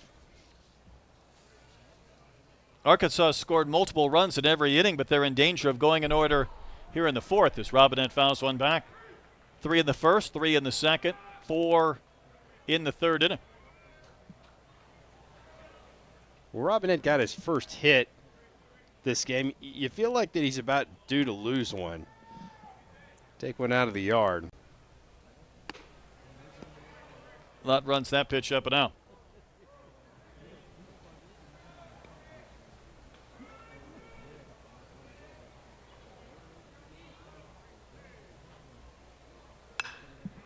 He slices one fair down the line inside the chalk and into the corner. Terry's going to play it back in. Robinette hustling into second base with his second double of the game. First 2 hits of the season. Good things come to those who wait, and he's waited between last year and the beginning of this season. That's kind of the epitome of an inside-out swing. Really pulled those hands inside it, and boy, you talk about just getting it inside the line, down the left field line. That was fair by about a couple inches. Again, Sousa's injury kind of mixing things up a little bit on the right side of the diamond for the Razorbacks. Here's Becker, homer last inning, his first in the college ranks. We even saw Rocco Pepe, though, taking some infield. It's been a while, I think, since we've seen him out there with maybe a injury of some sort. Yeah, I think that was a good sign for Arkansas. He was really swinging the bat pretty well, but kind of nursing a back injury, and boy, those take a little while to heal up. It'll be temperamental. 1-1 to Becker. You get a back injury, or like Maxwell with a kind of a historic tight hamstring, you're definitely wanting the weather to warm up. That'll help you. You're always worried about a setback that can almost reset the clock of rehabbing or getting back and healthy. Exactly right. That's what makes them not a lick of fun when you're trying to get back, when you're trying to swing a bat and go through a regular baseball routine. It's a front door breaking ball and a curve for a strike. It's 1-2. It was probably the best pitch Lott's thrown so far. That thing was pretty filthy. Bottom fell out of it. Throw that same pitch, but down the middle and break it down and away. Did Becker offer? No on the appeal. This is Matthew Anderson.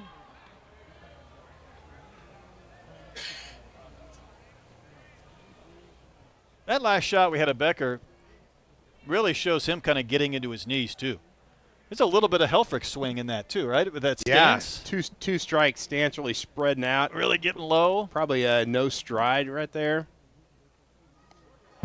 Off the glove of Voth to the backstop. So Robinette advances to third on the wild one.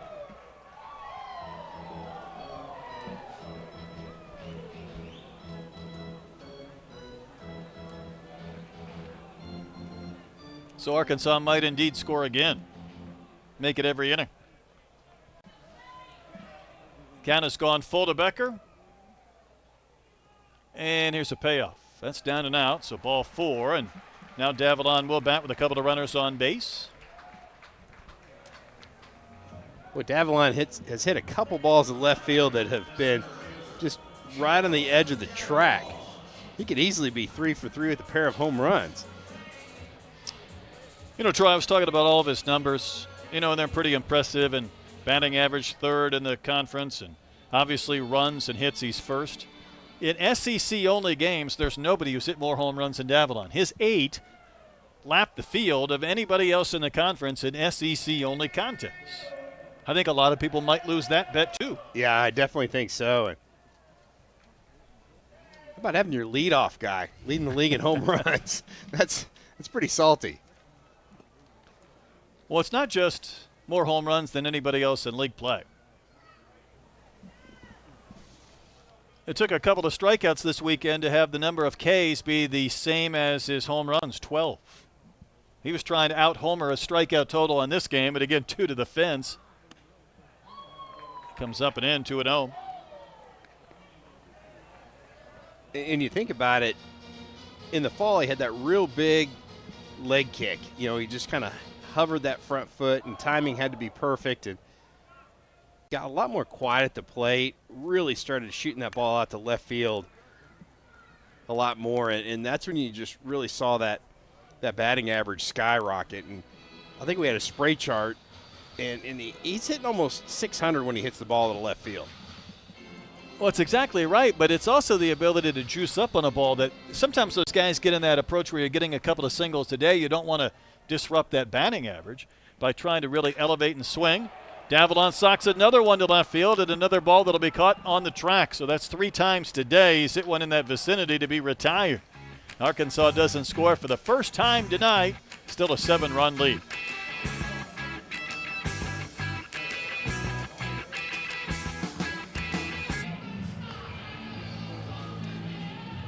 It's always a little midweek chaos, and today, how about Ole Miss going down to the Trojans from Little Rock? First-ranked victory this year. So congratulations to Little Rock, and maybe they'll get it out of their system because they come here for 2 games next week, Tuesday and Wednesday, 6:30 and 5 o'clock respectively. Nice win. Yeah, it really is. I mean, Ole Miss, talk about a really solid ball club, and played that one in Oxford.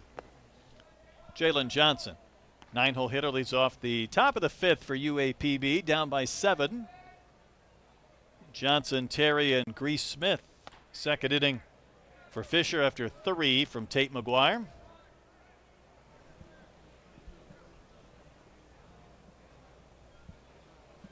Arkansas again 22-2 all-time against in-state opponents. Their 2 losses came to Little Rock. Little Rock.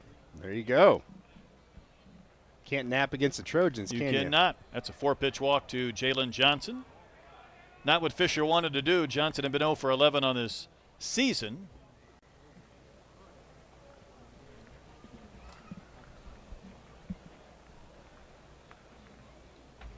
I think that's Coach Hobbs coming out. We found him. Quick conversation with Colin Fisher. You know, Troy, we were recognizing Jackie Robinson Day at the ballpark today. It's the 78th anniversary of Jackie breaking baseball's color line and Brooklyn Dodger action. There's his number 42, which is retired, of course, around Major League Baseball. Running some video board tributes to Jackie. Major League Baseball's done a wonderful job of that for a number of years. I've been to the Jackie Robinson Training Complex, which is the former Dodgertown at Vero Beach for a number of MLB events, which is really a nice way to honor him. There we got a 42 on an arm sleeve as well. That's really cool. Nice job by our crew as Gavin Terry takes strike one. And not only just a great player, but just a great human being and just a guy that did it with just such class. Well, the Negro League Baseball Museum's just up the road in Kansas City, and Bob Kendrick, one of the great spokespeople for not just that museum, but Negro League Baseball. And he will tell you it's not just baseball history, it's American history that Jackie did. Lefty-lefty matchup, and the front door pitch missed too far in. Of course, there weren't a lot of players that were wearing 42. It was grandfathered in for a couple of guys. Mariano Rivera wore 42. Chopper to Iredale. That's a nice backhand. Throws to second for an out. Back to first. How about that? Double play. Arkansas goes around the horn. And it was a backhand by Iredale, who was playing in, that started the 5-4-3 double play. Well, this is a play that Brent Iredale's really got to figure out. How's he going to go get that ball? You see him go be aggressive and backhand that baseball, and a great feed right there, right in the chest of Cam Kojal, and good turn by Kojal. So Arkansas didn't turn the double play earlier. They do there, and this is Grease Smith. Didn't Mo Vaughn also wear 42 with Boston for a number of years? I think he did. Big Mo.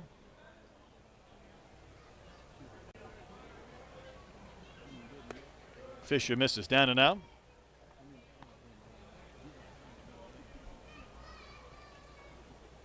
Had a chance to meet both Rachel and Sharon a couple of times. That ball blistered down the right field line and fair into the corner off the bat of Grease Smith, so he's got his second hit. Cahillo bobbled it, so Grease Smith isn't going to stop at second. He will continue to third and make it standing.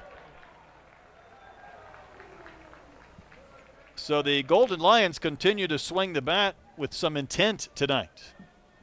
Yeah, really good swing by Grease Smith. That was a ball that was just shot past Robinette at first base. See how far Robinette is playing off the bag, and just an absolute bullet down there. And again, this is the first time Cahillo Loy's playing the position out there, and just flat out just missed that one. That'll be a double and an error to allow Grease Smith to go to third. So Arkansas, best fielding team in the nation. They've had a couple of miscues tonight.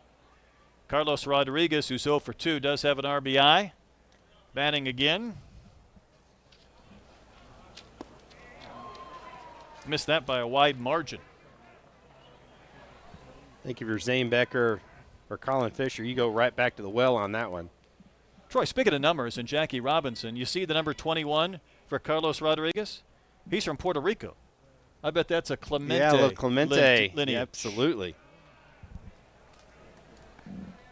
Nice Just job. a guess. Yep, nice job by Rodriguez to lay off of it. But, yeah, you talk about a ball player. Man, Roberto Clemente. Exactly, 3,000 hits in his Hall of Fame career. That's strike three over the outside corner. Rodriguez down on strikes to end the inning. So a walk at a double and an error, but no damage done. 10-3 Arkansas.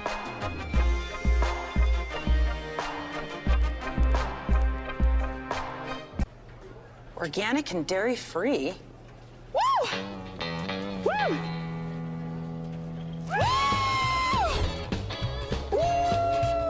Here we go. Third time today.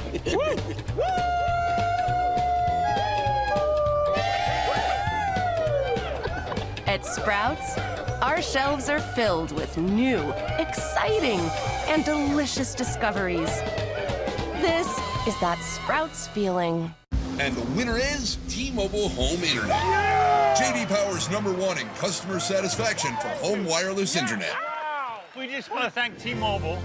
The wrap it up music already? Really? T-Mobile Home Internet has price lock. They won't raise your rate on internet. I didn't even get to thank my Gram. Or tell people that with T-Mobile, there's even a plan with Paramount Plus and Hulu included. The winner is T-Mobile Home Internet with plans starting at $35 a month with Price Lock. Thank you. Here's this week's SEC Network featured baseball matchup. Number 2 Arkansas begins a 3-game series with Texas A&M Thursday night. Coverage begins at 8 Eastern, 7 Central from Baum-Walker Stadium right here in Fayetteville. Preview of these fighting Texas Aggies and Arkansas Razorbacks. A&M started 1-8, 5-1 since. Of course, Chase Laviolette, Ryan Prager and company, Caden Sorrell, and they'll be loaded for bear come Thursday night. Arkansas still in the top 10 in all of Division I baseball, and average and hits and homers and runs per game and slugging percentage. Should be a good one. Hopefully Mother Nature will cooperate Friday and Saturday. Just got to get a little bit of dry weather. Yes, that's please. the key. New pitcher as well for the Golden Lions as Arkansas comes to bat in the bottom of the 5th. Brendan Hamlin on. Yeah, see the junior, he's going to sit right around 90-91 with that fastball. Mix in a overhand curve, slider, and change as well. A lot of these Golden Lions pitchers will throw all 4 pitches, the curve and the slider. Kind of a little more unusual in college baseball. Well, Vahiva Loy leads off, and he has picked up a couple of hits. He flew out to the fence in left center his last time up. Would have been a second home run. Both Loy brothers have homered in the game. It's the 3rd time this season they've done that. So even though Arkansas has hit 3 home runs, it feels like they've had another 4 balls maybe right to the fence. Yeah, I think so. They need just a little bit extra bat speed there. And I'll tell you, here's a guy that's not going to get cheated with bat speed is Vahiva Loy. There you go. Kansas State, Ole Miss, and tonight against UAPB. Then he fists one into center for a base hit. He'll take it. That's 3 hits for Vahiva Loy, and he is on the heels now of Davalon. That's 59 for Vahiva and 60 for Davalon in the top 2 spots in this Arkansas lineup. It's got to make you feel pretty good if you're Dave Van Horn when you pencil those 2 guys in at the top. Does help. You know you're going to get some production for sure. You got a first baseman in Van Manen. Retie that shoe over there at first base.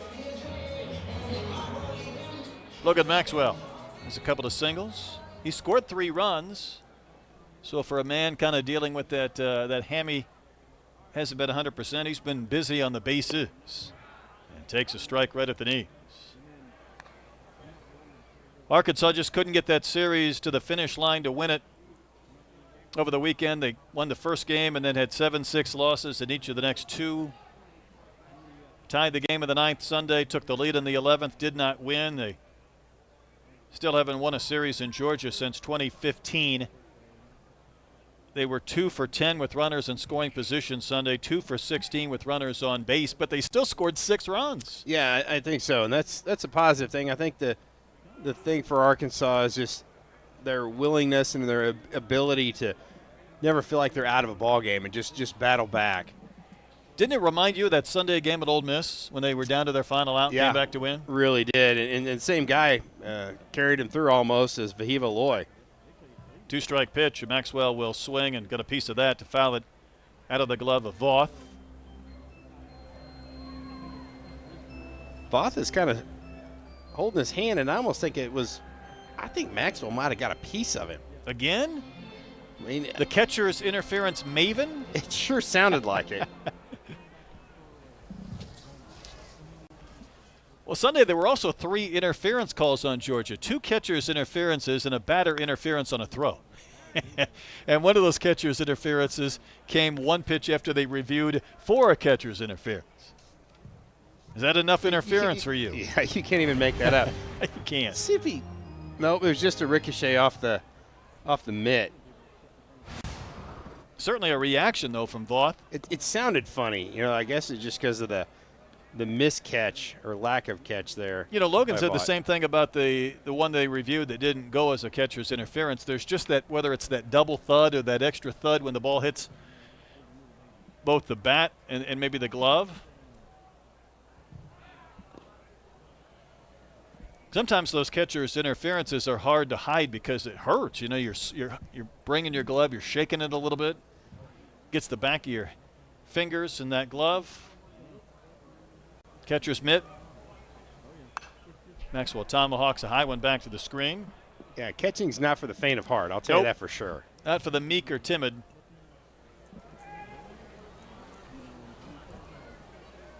Then you've got the technology hub on your wrist and in your ear, and on your shin guard. Hamlin, the fifth pitcher used by UAPB, lifted to left. Terry's been busy. If this has been a game of 500, he's going to win. Made a lot of catches. Vahiva bluffed tagging but did not go. Yeah, the baseball's really found Terry, and he's looked pretty comfortable out there in left field. That's 5 putouts for Terry. And he's gone to the side rail into the stands. He's gone back to the fence in front of the bullpen. Here's Kahia Walloy.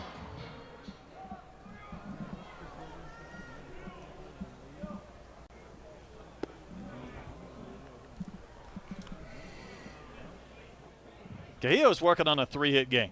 So Vahiva has 3 hits and a home run. Cahillo has 3 hits and a homer. Don't you know that Zach Root's in the dugout just antagonizing. jabbing Cahillo, saying, hey, big brother's outpacing you. Better get busy. I think little brother has a chance for another big-time game. There's your Hawaiian punch. So with what they've done today, when you add in the RBIs, Vahiva tacked on 2 more.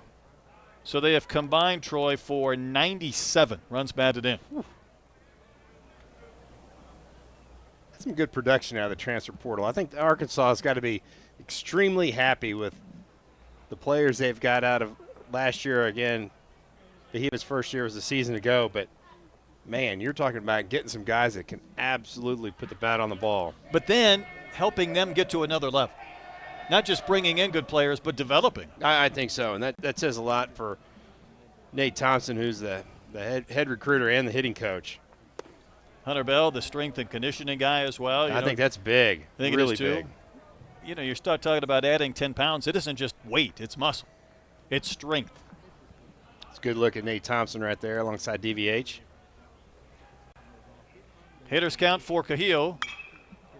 Another ball hit high and foul down the line in right. Small pursuing, and it's going to be out of play. Takes a big bounce and goes up into the loge boxes. One of the ushers almost came up with the baseball. There we go. Someone got it.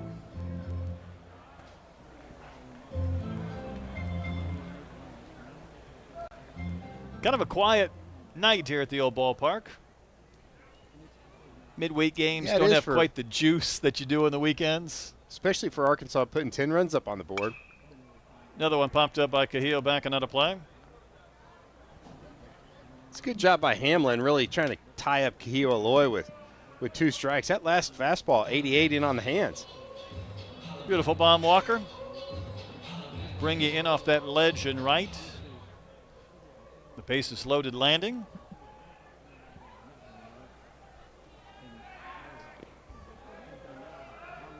Well, if Cahillo knocks another one to the gap in left center or right center, we'll see if his brother can score from first.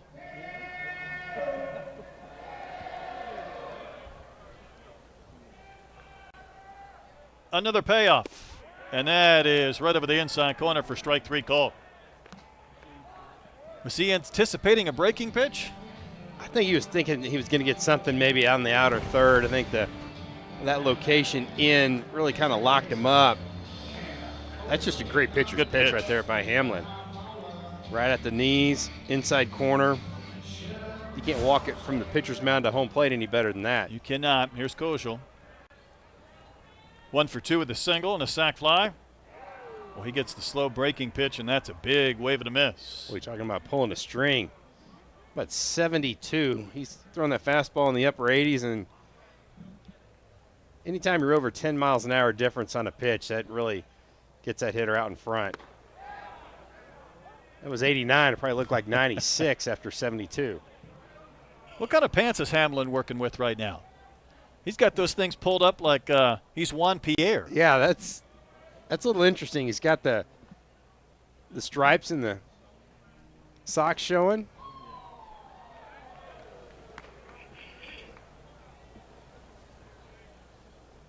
First pitch of the game had the old stirrups. He's got the socks pulled up high and showing those things off. Kozel gets the breaking ball and pops this one up to the shortstop, Rera, waiting for it to come down. He'll make the catch, and Arkansas doesn't score for the second straight inning despite getting a leadoff base hit. 5 complete, 7-run Razorback lead.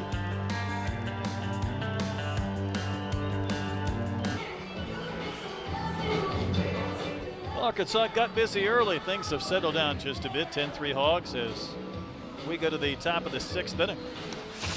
Here's some SEC storylines. Texas, the new #1. Hard to believe they are the 5th SEC team to be ranked #1 this year. And we've already talked about the bounce back from Texas A&M, 6-game win streak.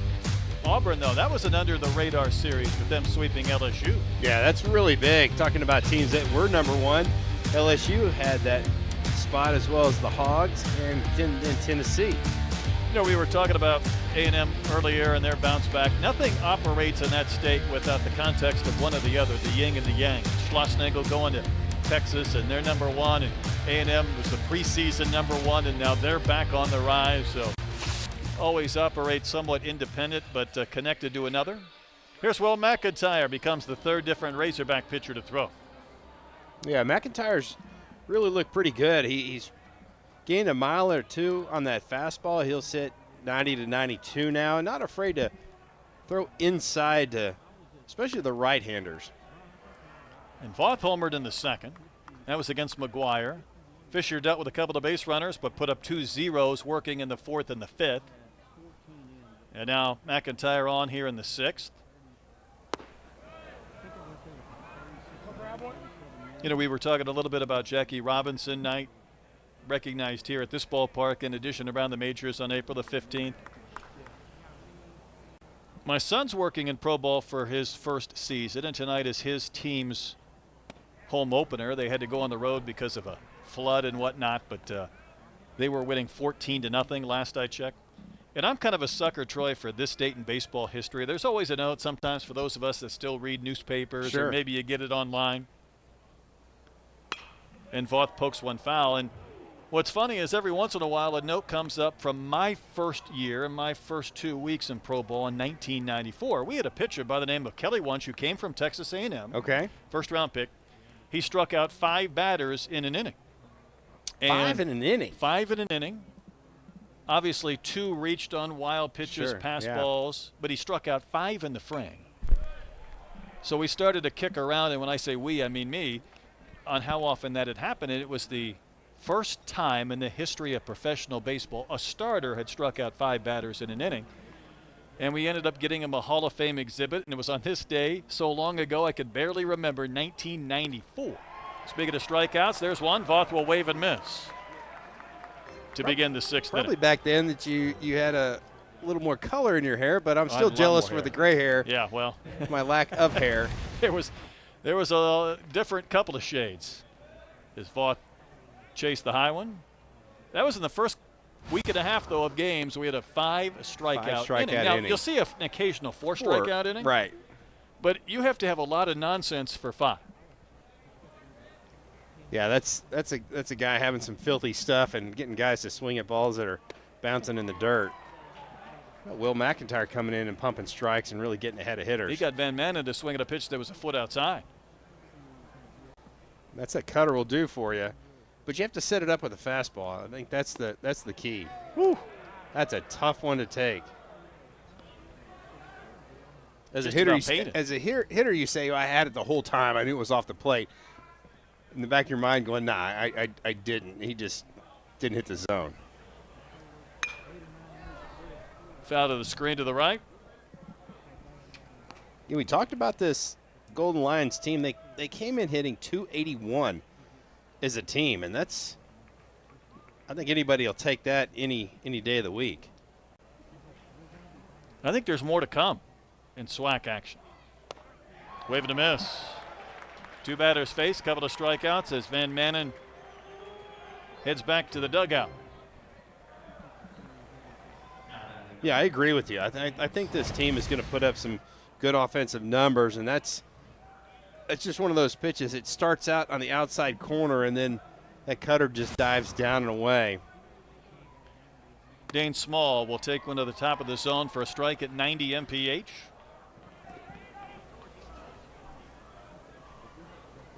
Small has one of the 6 hits for the Golden Lions. Tell you what, he's got some good stuff tonight as well. Yeah, the cutter is really good, but it all builds off that first pitch and getting ahead with that first fastball.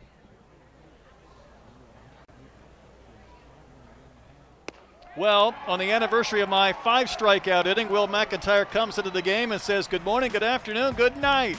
3 batters face, 3 Ks. Hogs up by 7. Turned into a beautiful night, even just a little bit cool maybe here at Baum Walker. Here's your weekend slate.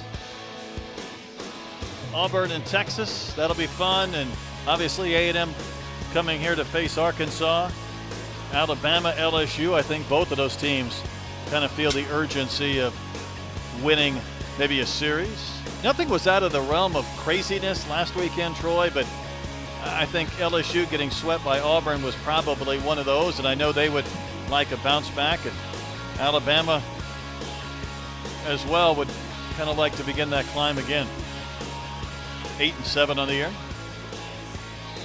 Yeah, I think so. That was a little bit of a shocker with Auburn. They jumped all the way up to number 8 now after that really solid weekend. I think Mississippi State took 2 out of 3 from the Crimson Tide. Meanwhile, another new pitcher. It's Ashton Davis from Pflugerville, Texas. Yeah, really big-bodied right-hander. Davis has got a good arm. He's going to sit 90-91 with that fastball. He is over the top, and he has a true 12-6 breaking ball. It's going to come in about 74, 75 miles an hour. So it's going to be interesting to see what those Arkansas hitters do if they give up on that big, slow curveball. Is he related to Ben Bybee with that shot? I tell you what, he looks just like him, doesn't he? Iredale takes at the bottom of the zone for a called strike. Ground out to third, a line out to third, and a walk for Brent.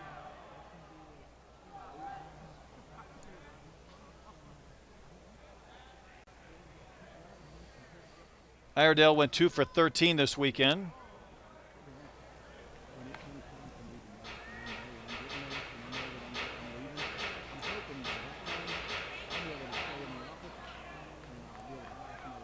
And Brent batting in the 6 hole. This is a balanced lineup for Arkansas, and with Iredale batting 6, that allows DVH to go left, right, left, right, left, right. That is something that he really likes to do, and it makes it hard for any kind of pitching changes, especially on those conference weekends. You can't go in there and face 3 straight righties or 3 straight lefties.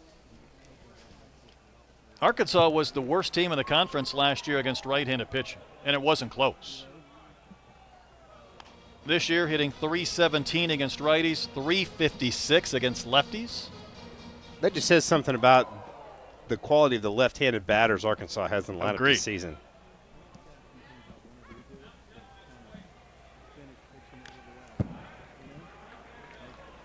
And, going forward, this will be the test. The midweek games come a little fewer and further in between. I still think there's something there. What do you think, Troy? Bobby needs to have a little more red in that hair. They're both big guys. Bobby at 6'5", 6'6", I think, and Davis at 6'4". Yeah, I think we're on to something.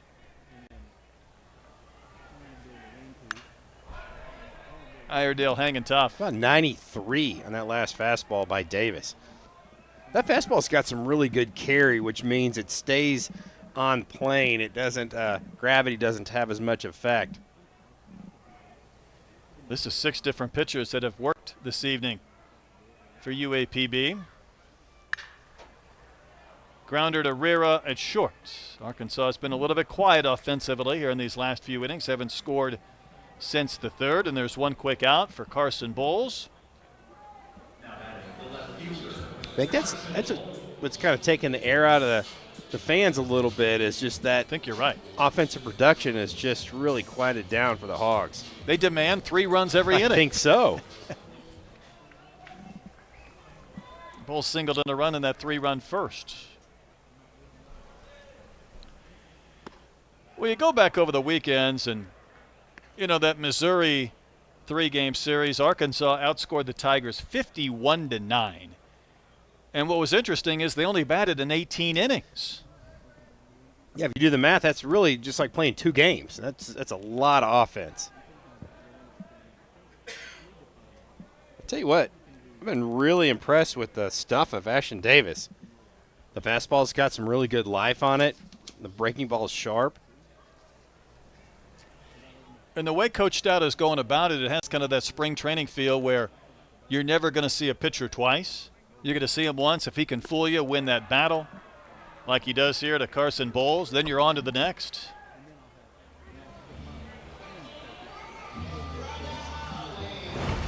Well, if you keep throwing like that, really nice fastball up in the zone, and Bowles just couldn't catch up to it. Another 93-mile-an-hour fastball. It seems like his fastball's got some late life to it. Yeah, it really, about halfway to the plate, it almost like picks up a second gear. Little giddy up. Reese Robinette has a pair of doubles for his first 2 hits of the campaign.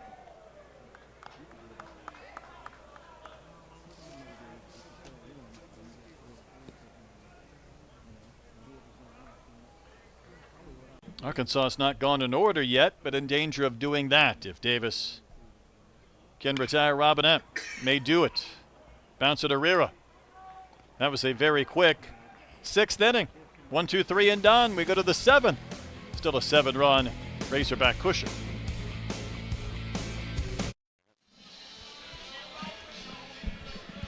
There was some turbulence early in this game, and now we've kind of settled that plane down where it's just smooth sailing but no runs over the last 3. So we go to the 7th inning. Will McIntyre just cruised through the 6th, striking out all 3 that he faced. Look at the bottom 3 hitters in this Golden Lions lineup. We really haven't seen any balls really driven to the fence late in this ball game, and you feel like the cool temperatures might have a little bit of something to do with that, but just a lot more ground balls and strikeouts at the end these last few innings. Agreed. Here's Herrera.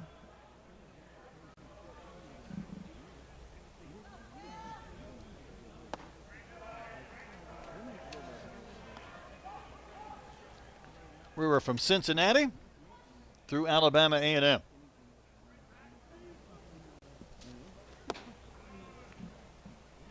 Arkansas has used McGuire, Fisher, and McIntyre.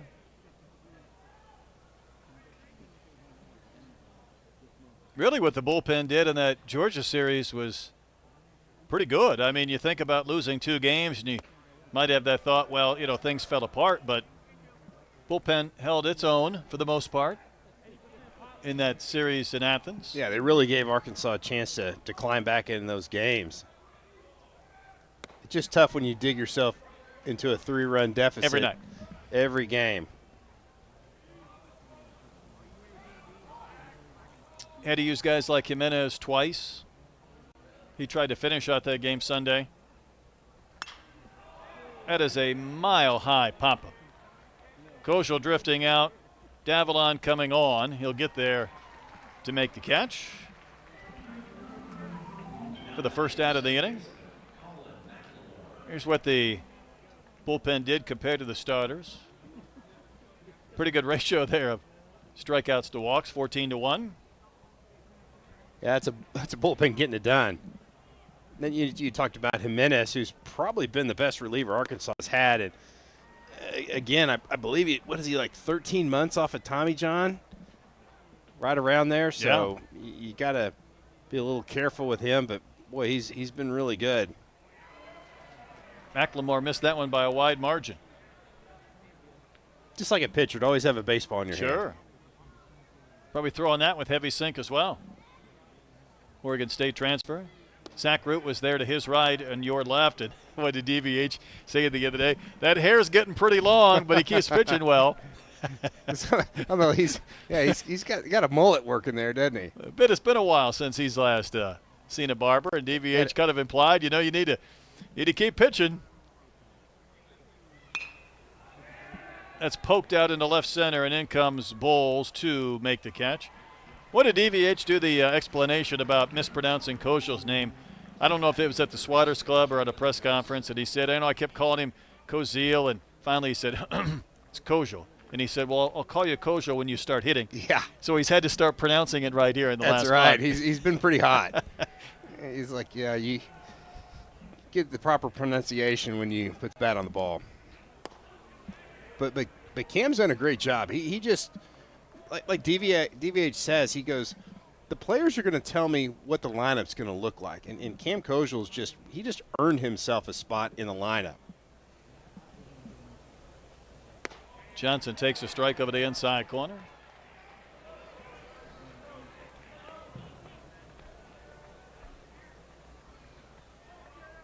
Usually things kind of sort themselves out. Blocked nicely by Becker.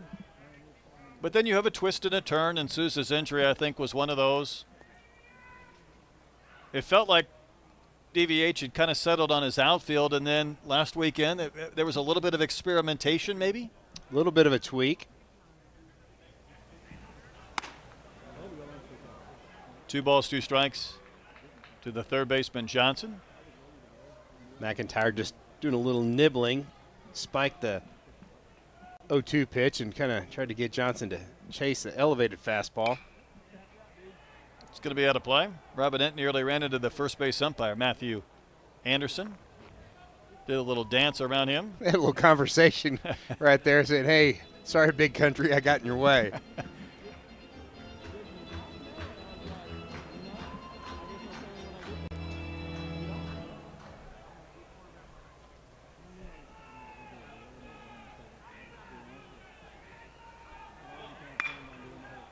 Punched by the mound. There's Kojo. He'll flip to first to end the inning. One thing we haven't had a lot of in the last month is a 7-inning stretch at Baumwalker. Well, you're getting one tonight. Hogs up by 7.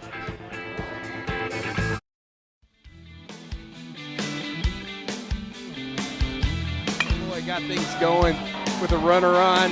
The blast into right field for a 2-run bomb. How about Zane Becker getting his first home run as a Hog into the bullpen? Not to be outdone by older brother, little brother. Cajillo goes deep. Man, the sombrero didn't quite make that catch, did he? Yeah, no, it kind of tied him up. Sombrero might be counterproductive to making a catch. And here's your home run leaders nationally. Dogs, Vols, and Hogs. They're in the top 3. I can't tell you how the ballpark plays at East Tennessee State or High Point, but I bet it's a bandbox. So the Hogs have jumped their total now up to 83. Georgia, by the way, they're playing Georgia Tech at Truist Park, the Braves Stadium, with all the proceeds going to the Aflac Cancer and Blood Disorder Center of Atlanta. So they might be putting up a big crowd there. And, you know, I mentioned there's been 20 different pitchers that have thrown for the Golden Lions this season, but Darius Brown's not one of them until tonight. No, I think this is new. I was trying to look at the scouting report, and there's nothing on this young man. Well, he has 19 at-bats. That's one thing.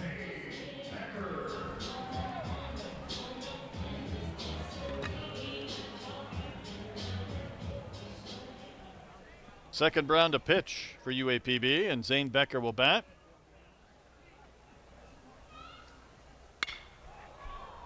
In the air to right. Small nears the track and then takes a step in and makes the catch. Arkansas has not scored since the 3rd inning. Becker got under that one a little bit, and I think that cold night air just kind of knocked that one down as well.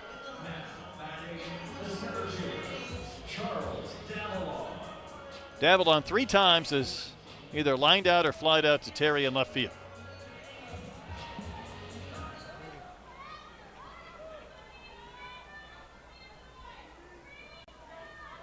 Remember, he's at 60 hits, but Bahiva's at 59, and it's not just for the team lead, it's for the lead of the SEC. Yeah, he was right on his heels, and we talked about Davalon's ability. Anytime he hits that ball to left field, he usually gets a hit. Terry just had his number tonight. Yep, too much elevation. Been a game of different 3-inning stretches. First 3, Arkansas put up the 10 runs. The last 3, Zippo, and now batting in the bottom of the 7th. To the right side, McLemore will glove it and throw out Davalon. 2 gone. These teams have played 6 previous times, going back to I think 2019, and 5 of the 6 have been run rule games, but the Hogs don't score a few here. We're going to soldier on to the 8th, and this is Vahiva Loa. Yeah, so far, Darius Brown's looked pretty good. That fastball has gotten up to 80, 88 miles an hour.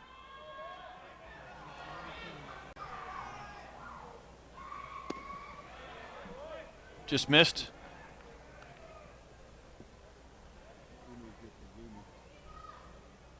Sometimes the SWAC teams will come in and throw below the hitting speed. I think they've just done a pretty good job locating in a sense. They really have.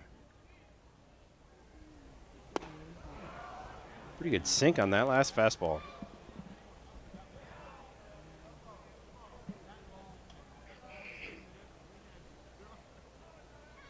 This is the 7th pitcher in 7 innings for UAPB. They've got somebody already in the pen warming up, I think, for the next inning. Actually, 2 guys in the pen.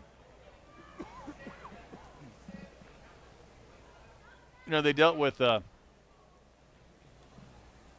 some issues in the fall trying to have enough players, and their weekends, one of their weekend starters had never pitched until this year. He's a weekend starter. Van Manen isn't going to get down. That was not a comfortable feeling. Landed in the coaching box on a somewhat winless night.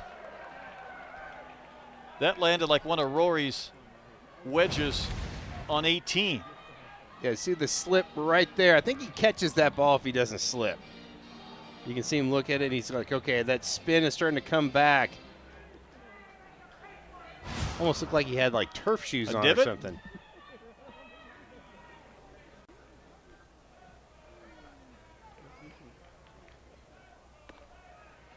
I almost feel like from a pitching standpoint, there should be a team error to where, you know, he's done his job for this inning where no run should have scored. That's right.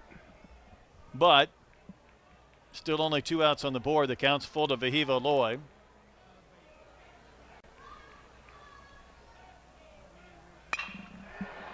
That is a mile-high fly ball to left center, but it should be playable for Grease Smith. He'll drift back to his left and make the catch, and for the 2nd straight inning, Arkansas goes in order. We go to the 8th. 10-3, Hogs in front. No shortage of ranked matchups this weekend, including Louisville and Clemson in the ACC.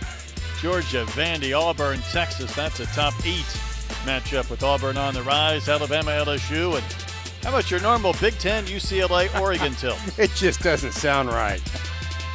It's going to take me a while to get used to that. Yeah, there's no doubt. I had a couple of my last 2 football games of the year on national radio were UCLA and USC and Oregon, Washington. Big Ten thrillers, both of them. Wow. Didn't leave the Pacific time zone. Anyhow, Steele Eaves on the pitch here in the 8th. Yeah, East is a guy that I think Matt Hobbs and Dave Van Horn would like to get, some more time on the mound. And he's been pretty solid. A strike thrower, lives at the bottom part of the zone, has a little sink on that fastball, set about 92. Kind of has a big sweeping breaking ball. One of those guys that stepped on campus. I believe he was a two-way guy and just kind of turned into a pitcher. Top of the lineup for the Golden Lions, Terry, Grease Smith, and Rodriguez. Neither team has scored since the 3rd. Terry bounced into a double play his last time in.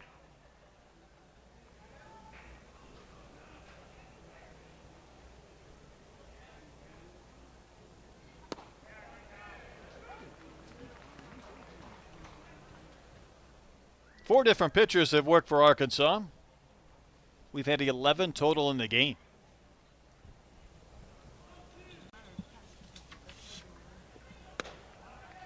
Well placed on the outside corner at 92 mph. I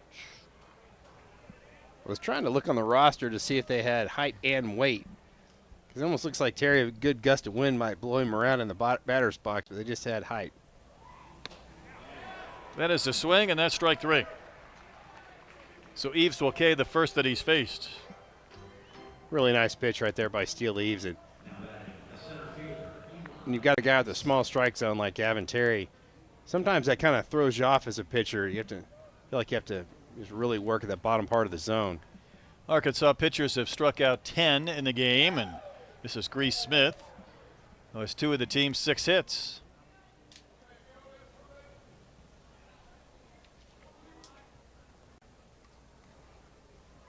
New Jersey native spanks one to left, hit well, back to the wall, and Bowles is there to make the catch.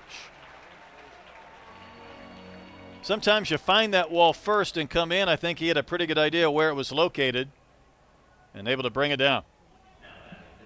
Really nice job at the plate by Grease Smith. You talked about a couple base hits, and that ball was scorched. That 102 out to left just didn't have the launch angle that he needed, only a little less than 20 degrees. I think he gets about 25 degrees. That ball's out of the park. Rodriguez is 0 for 3. He's driven in a run with a fielder's choice.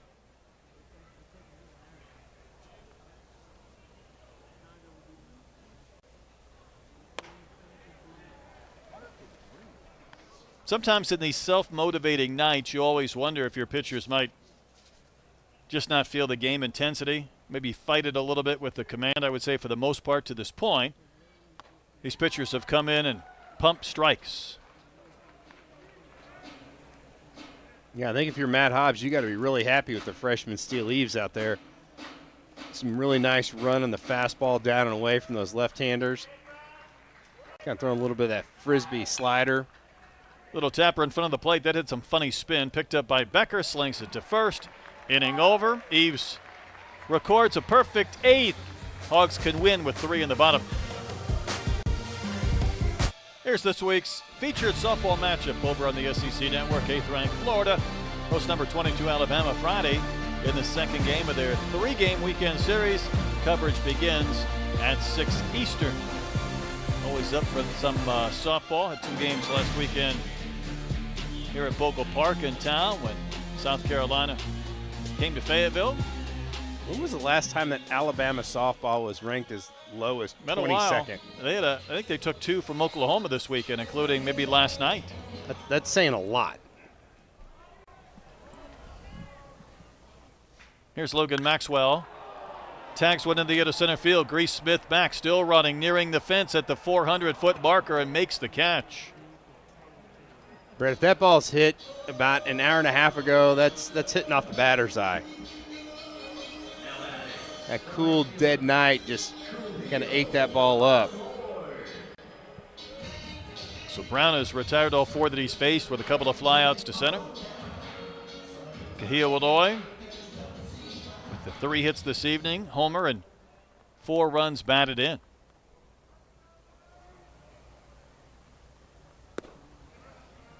Arkansas has had 14 hits, but they've had only 1 in the last 3+ innings. They've been very quiet. That was a very loud out by Logan Maxwell, though. It's one of those outs when you make as a hitter and you're like, okay, I squared it up, just hit it to the deepest part of the park. High pop up that might and will find the seats.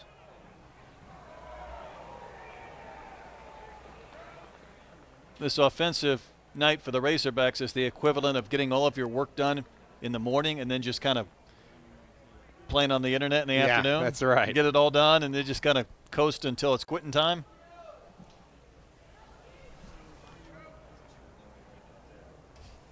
Kind of feels that way for the offense.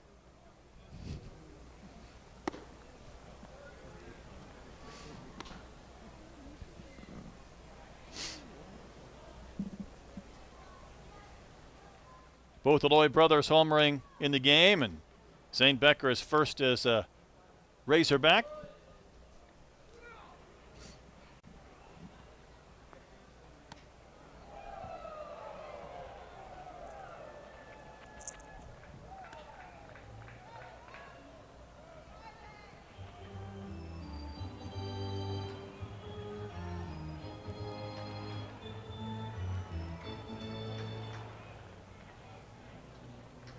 Midway games are always a challenge for different reasons for different teams.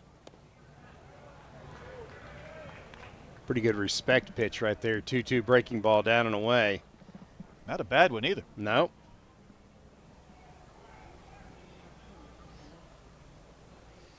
This UAPB team split a couple of games with Little Rock, and Arkansas has 2 remaining with the Trojans. He just stuck the bat out, and ball hit bat. And safe at first.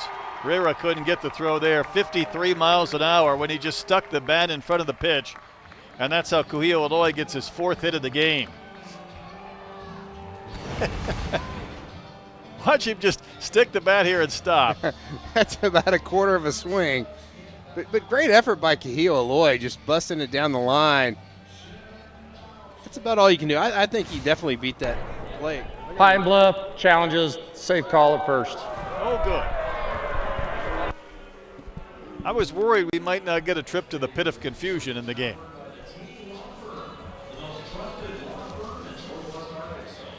Well, we've got your worry taken care of. What was your first instinct as he hit the base? Safe. I thought he was safe as well, too. But doesn't mean we got it right. He's explaining to Hudson Polk what happened. It was like no bat speed on that swing. Yeah, almost. It's negative. If he hit it harder than 50 miles an hour, he would have been out. By the way, the temperature has dropped down to 57 degrees.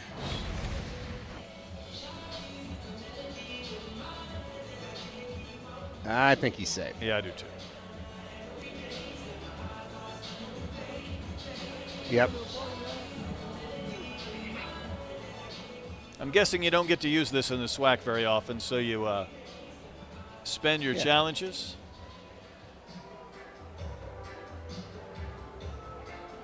Hawkeye's going to slow it down. Brown's hat is in the way a little bit, but got a feeling that shoe's going to come down on top of the base. Yeah, I think it's going to be tough to overturn that call.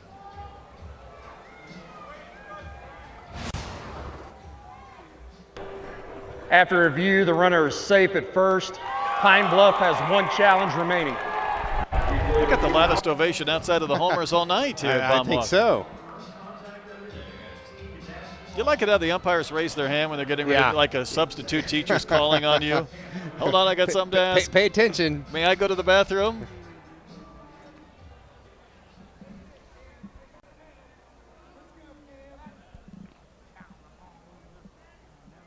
I don't think Kuhio's stealing either. No, I don't think so. I don't think it. 10-3 in the 8th inning. Cam Kojal, singled in 4 at-bats. He drives one in the into right field. Hit well. Does it have enough? To the fence. Goodbye. Cam Kojal's just leaving. His 8th home run of the season. And Arkansas has put a dozen on the board. It's 12-3.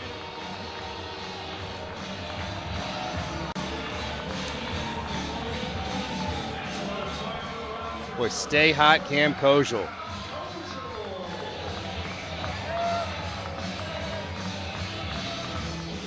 And the long balls just keep flying out for the Hogs. That's 4.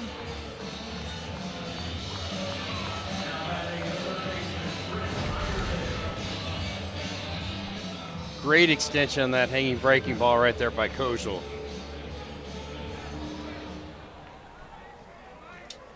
It just got out. Not by much, but looks like a bomb in the book.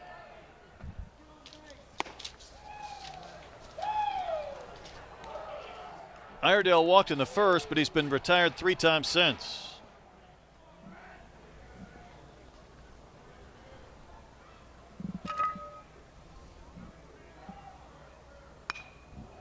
That just about took out 7 different Razorbacks, including half the coaching staff. Goodness. Even the guy who just homered ducking. Nate Thompson reenacting it, saying it went right by my dome. Yeah, we don't need any coaches hurt either.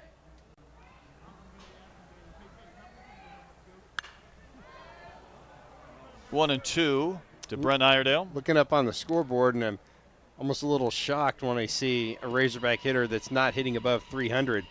Iredale's at 299 now. It's been a while since that average has been under 300. Yeah, in the South Carolina series, Straw, he was at 370. Started it at 387. That's strike 3, so 2 outs. Bottom of the 8th. Looks like Kendall Diggs might hit for Carson Bowles.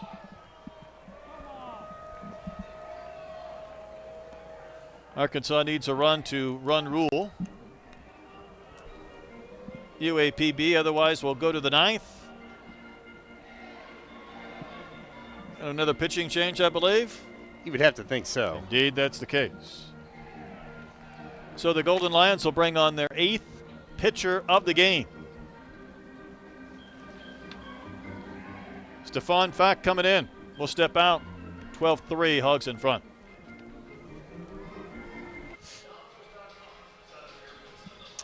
Here's your game summary. Arkansas up to 4 home runs in the contest. Kosho the last to make it 12-3. But trending to a 9-inning game if the Golden Lions can get one more out before Arkansas gets to that 13 runs. 8 pitchers used, including Stephon Fack out of Fort Smith. Yeah, 6-foot right-hander, 192 pounds. Again, like a lot of these Golden Lion pitchers, will throw all 4 pitches, fastball, curve, slider, and change. You see his numbers right there. Just a little bit of a control issue for Stephon Fack.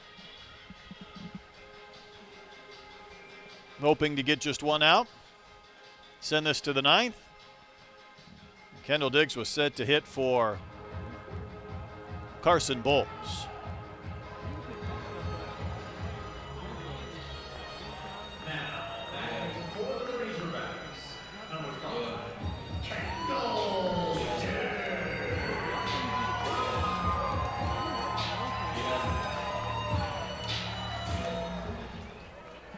So for Kendall, he's had 50 at-bats on the season.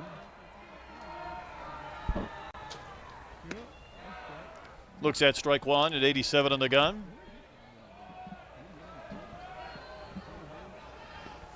I still believe there's another chapter in this season for Kendall. If I'm right, he might be saying, can we get to that sooner than later? Yeah, I think so. He has had some very dramatic home runs for Arkansas and just kind of has that knack for hitting the 3-run bomb. Obviously nobody on right now. Goodness. Taking a chunk out of the chest protector of Sean Arthur. I just taking one for the team right there, right off the chest. He'll take your breath away.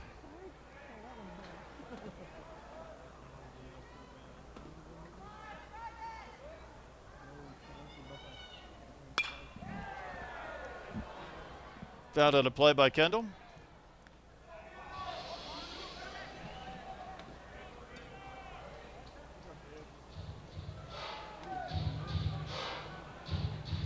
Couple of bats the other day in Georgia.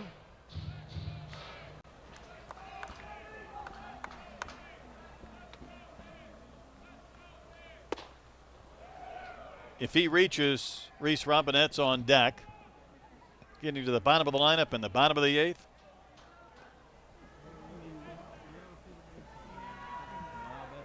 There's still a lot of pop in that bat of Kendall Diggs. Really wraps that barrel around the back of his head. Strokes one into right for a base hit. Yeah, he gets a lot around. There's no doubt. You get the pinch hit, brings up Robinette.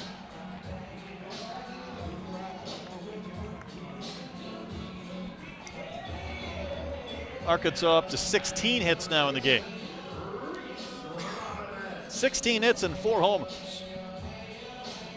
Well, Zane Becker hit his first home run of his career, at least the season anyway of his career. Yeah, and then Robinette would love to get on the board with a long ball as well.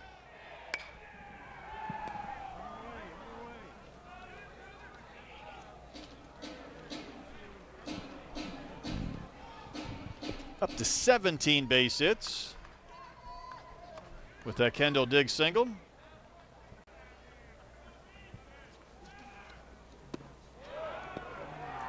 Strike 2 to Robinette.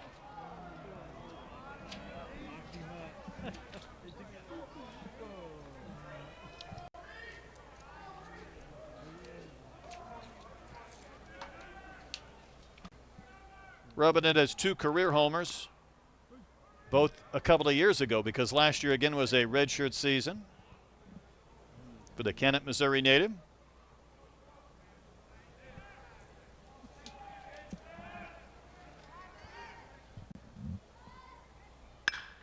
That's laced to the gap in left center field. It's down. It's going to take a bounce. It's going to kick away from the center fielder, Grease Smith. Here comes Kendall Diggs around third. God bless, good night. Tip your waiters and drive home safely. This one's over. Hogs win it 13-3. They get another run rule, and Reese Robinette, with his third double of the game, ends it for Arkansas. Yeah, it's really good for Arkansas to have another left-hander that really is starting to swing the bat well in Robinette. And again, like Arkansas does, just really doing a great job of taking care of business. I was very impressed with the fight of this UAPB Golden Lions team. You got to love Logan Stout and just what he's going to bring to that program. And you think, like you said, there's going to be definitely better days for them ahead. Another run rule victory for the Razorbacks. Really had to fight to get the 3 runs in the bottom of the 8th. Reese Robinette missing some of his jersey. Enjoying his opportunity to participate and contribute tonight in the victory. Yeah, great job for Arkansas. Just protecting the home field. They are just almost unbeatable here at Baum-Walker Stadium. I think only 1 loss this season so far at home. 24-1 at home, and they will test that against the fighting Texas Aggies Thursday, Friday, and Saturday, weather permitting. Thursday on the network. Troy and I will be with you for games 2 and 3. For Troy Eklund and our entire crew, I'm Brett Dolan, thanking you for tuning in. Once again, our final score, Arkansas wins it 13-3 over the Golden Lions. Good night from Baum-Walker Stadium.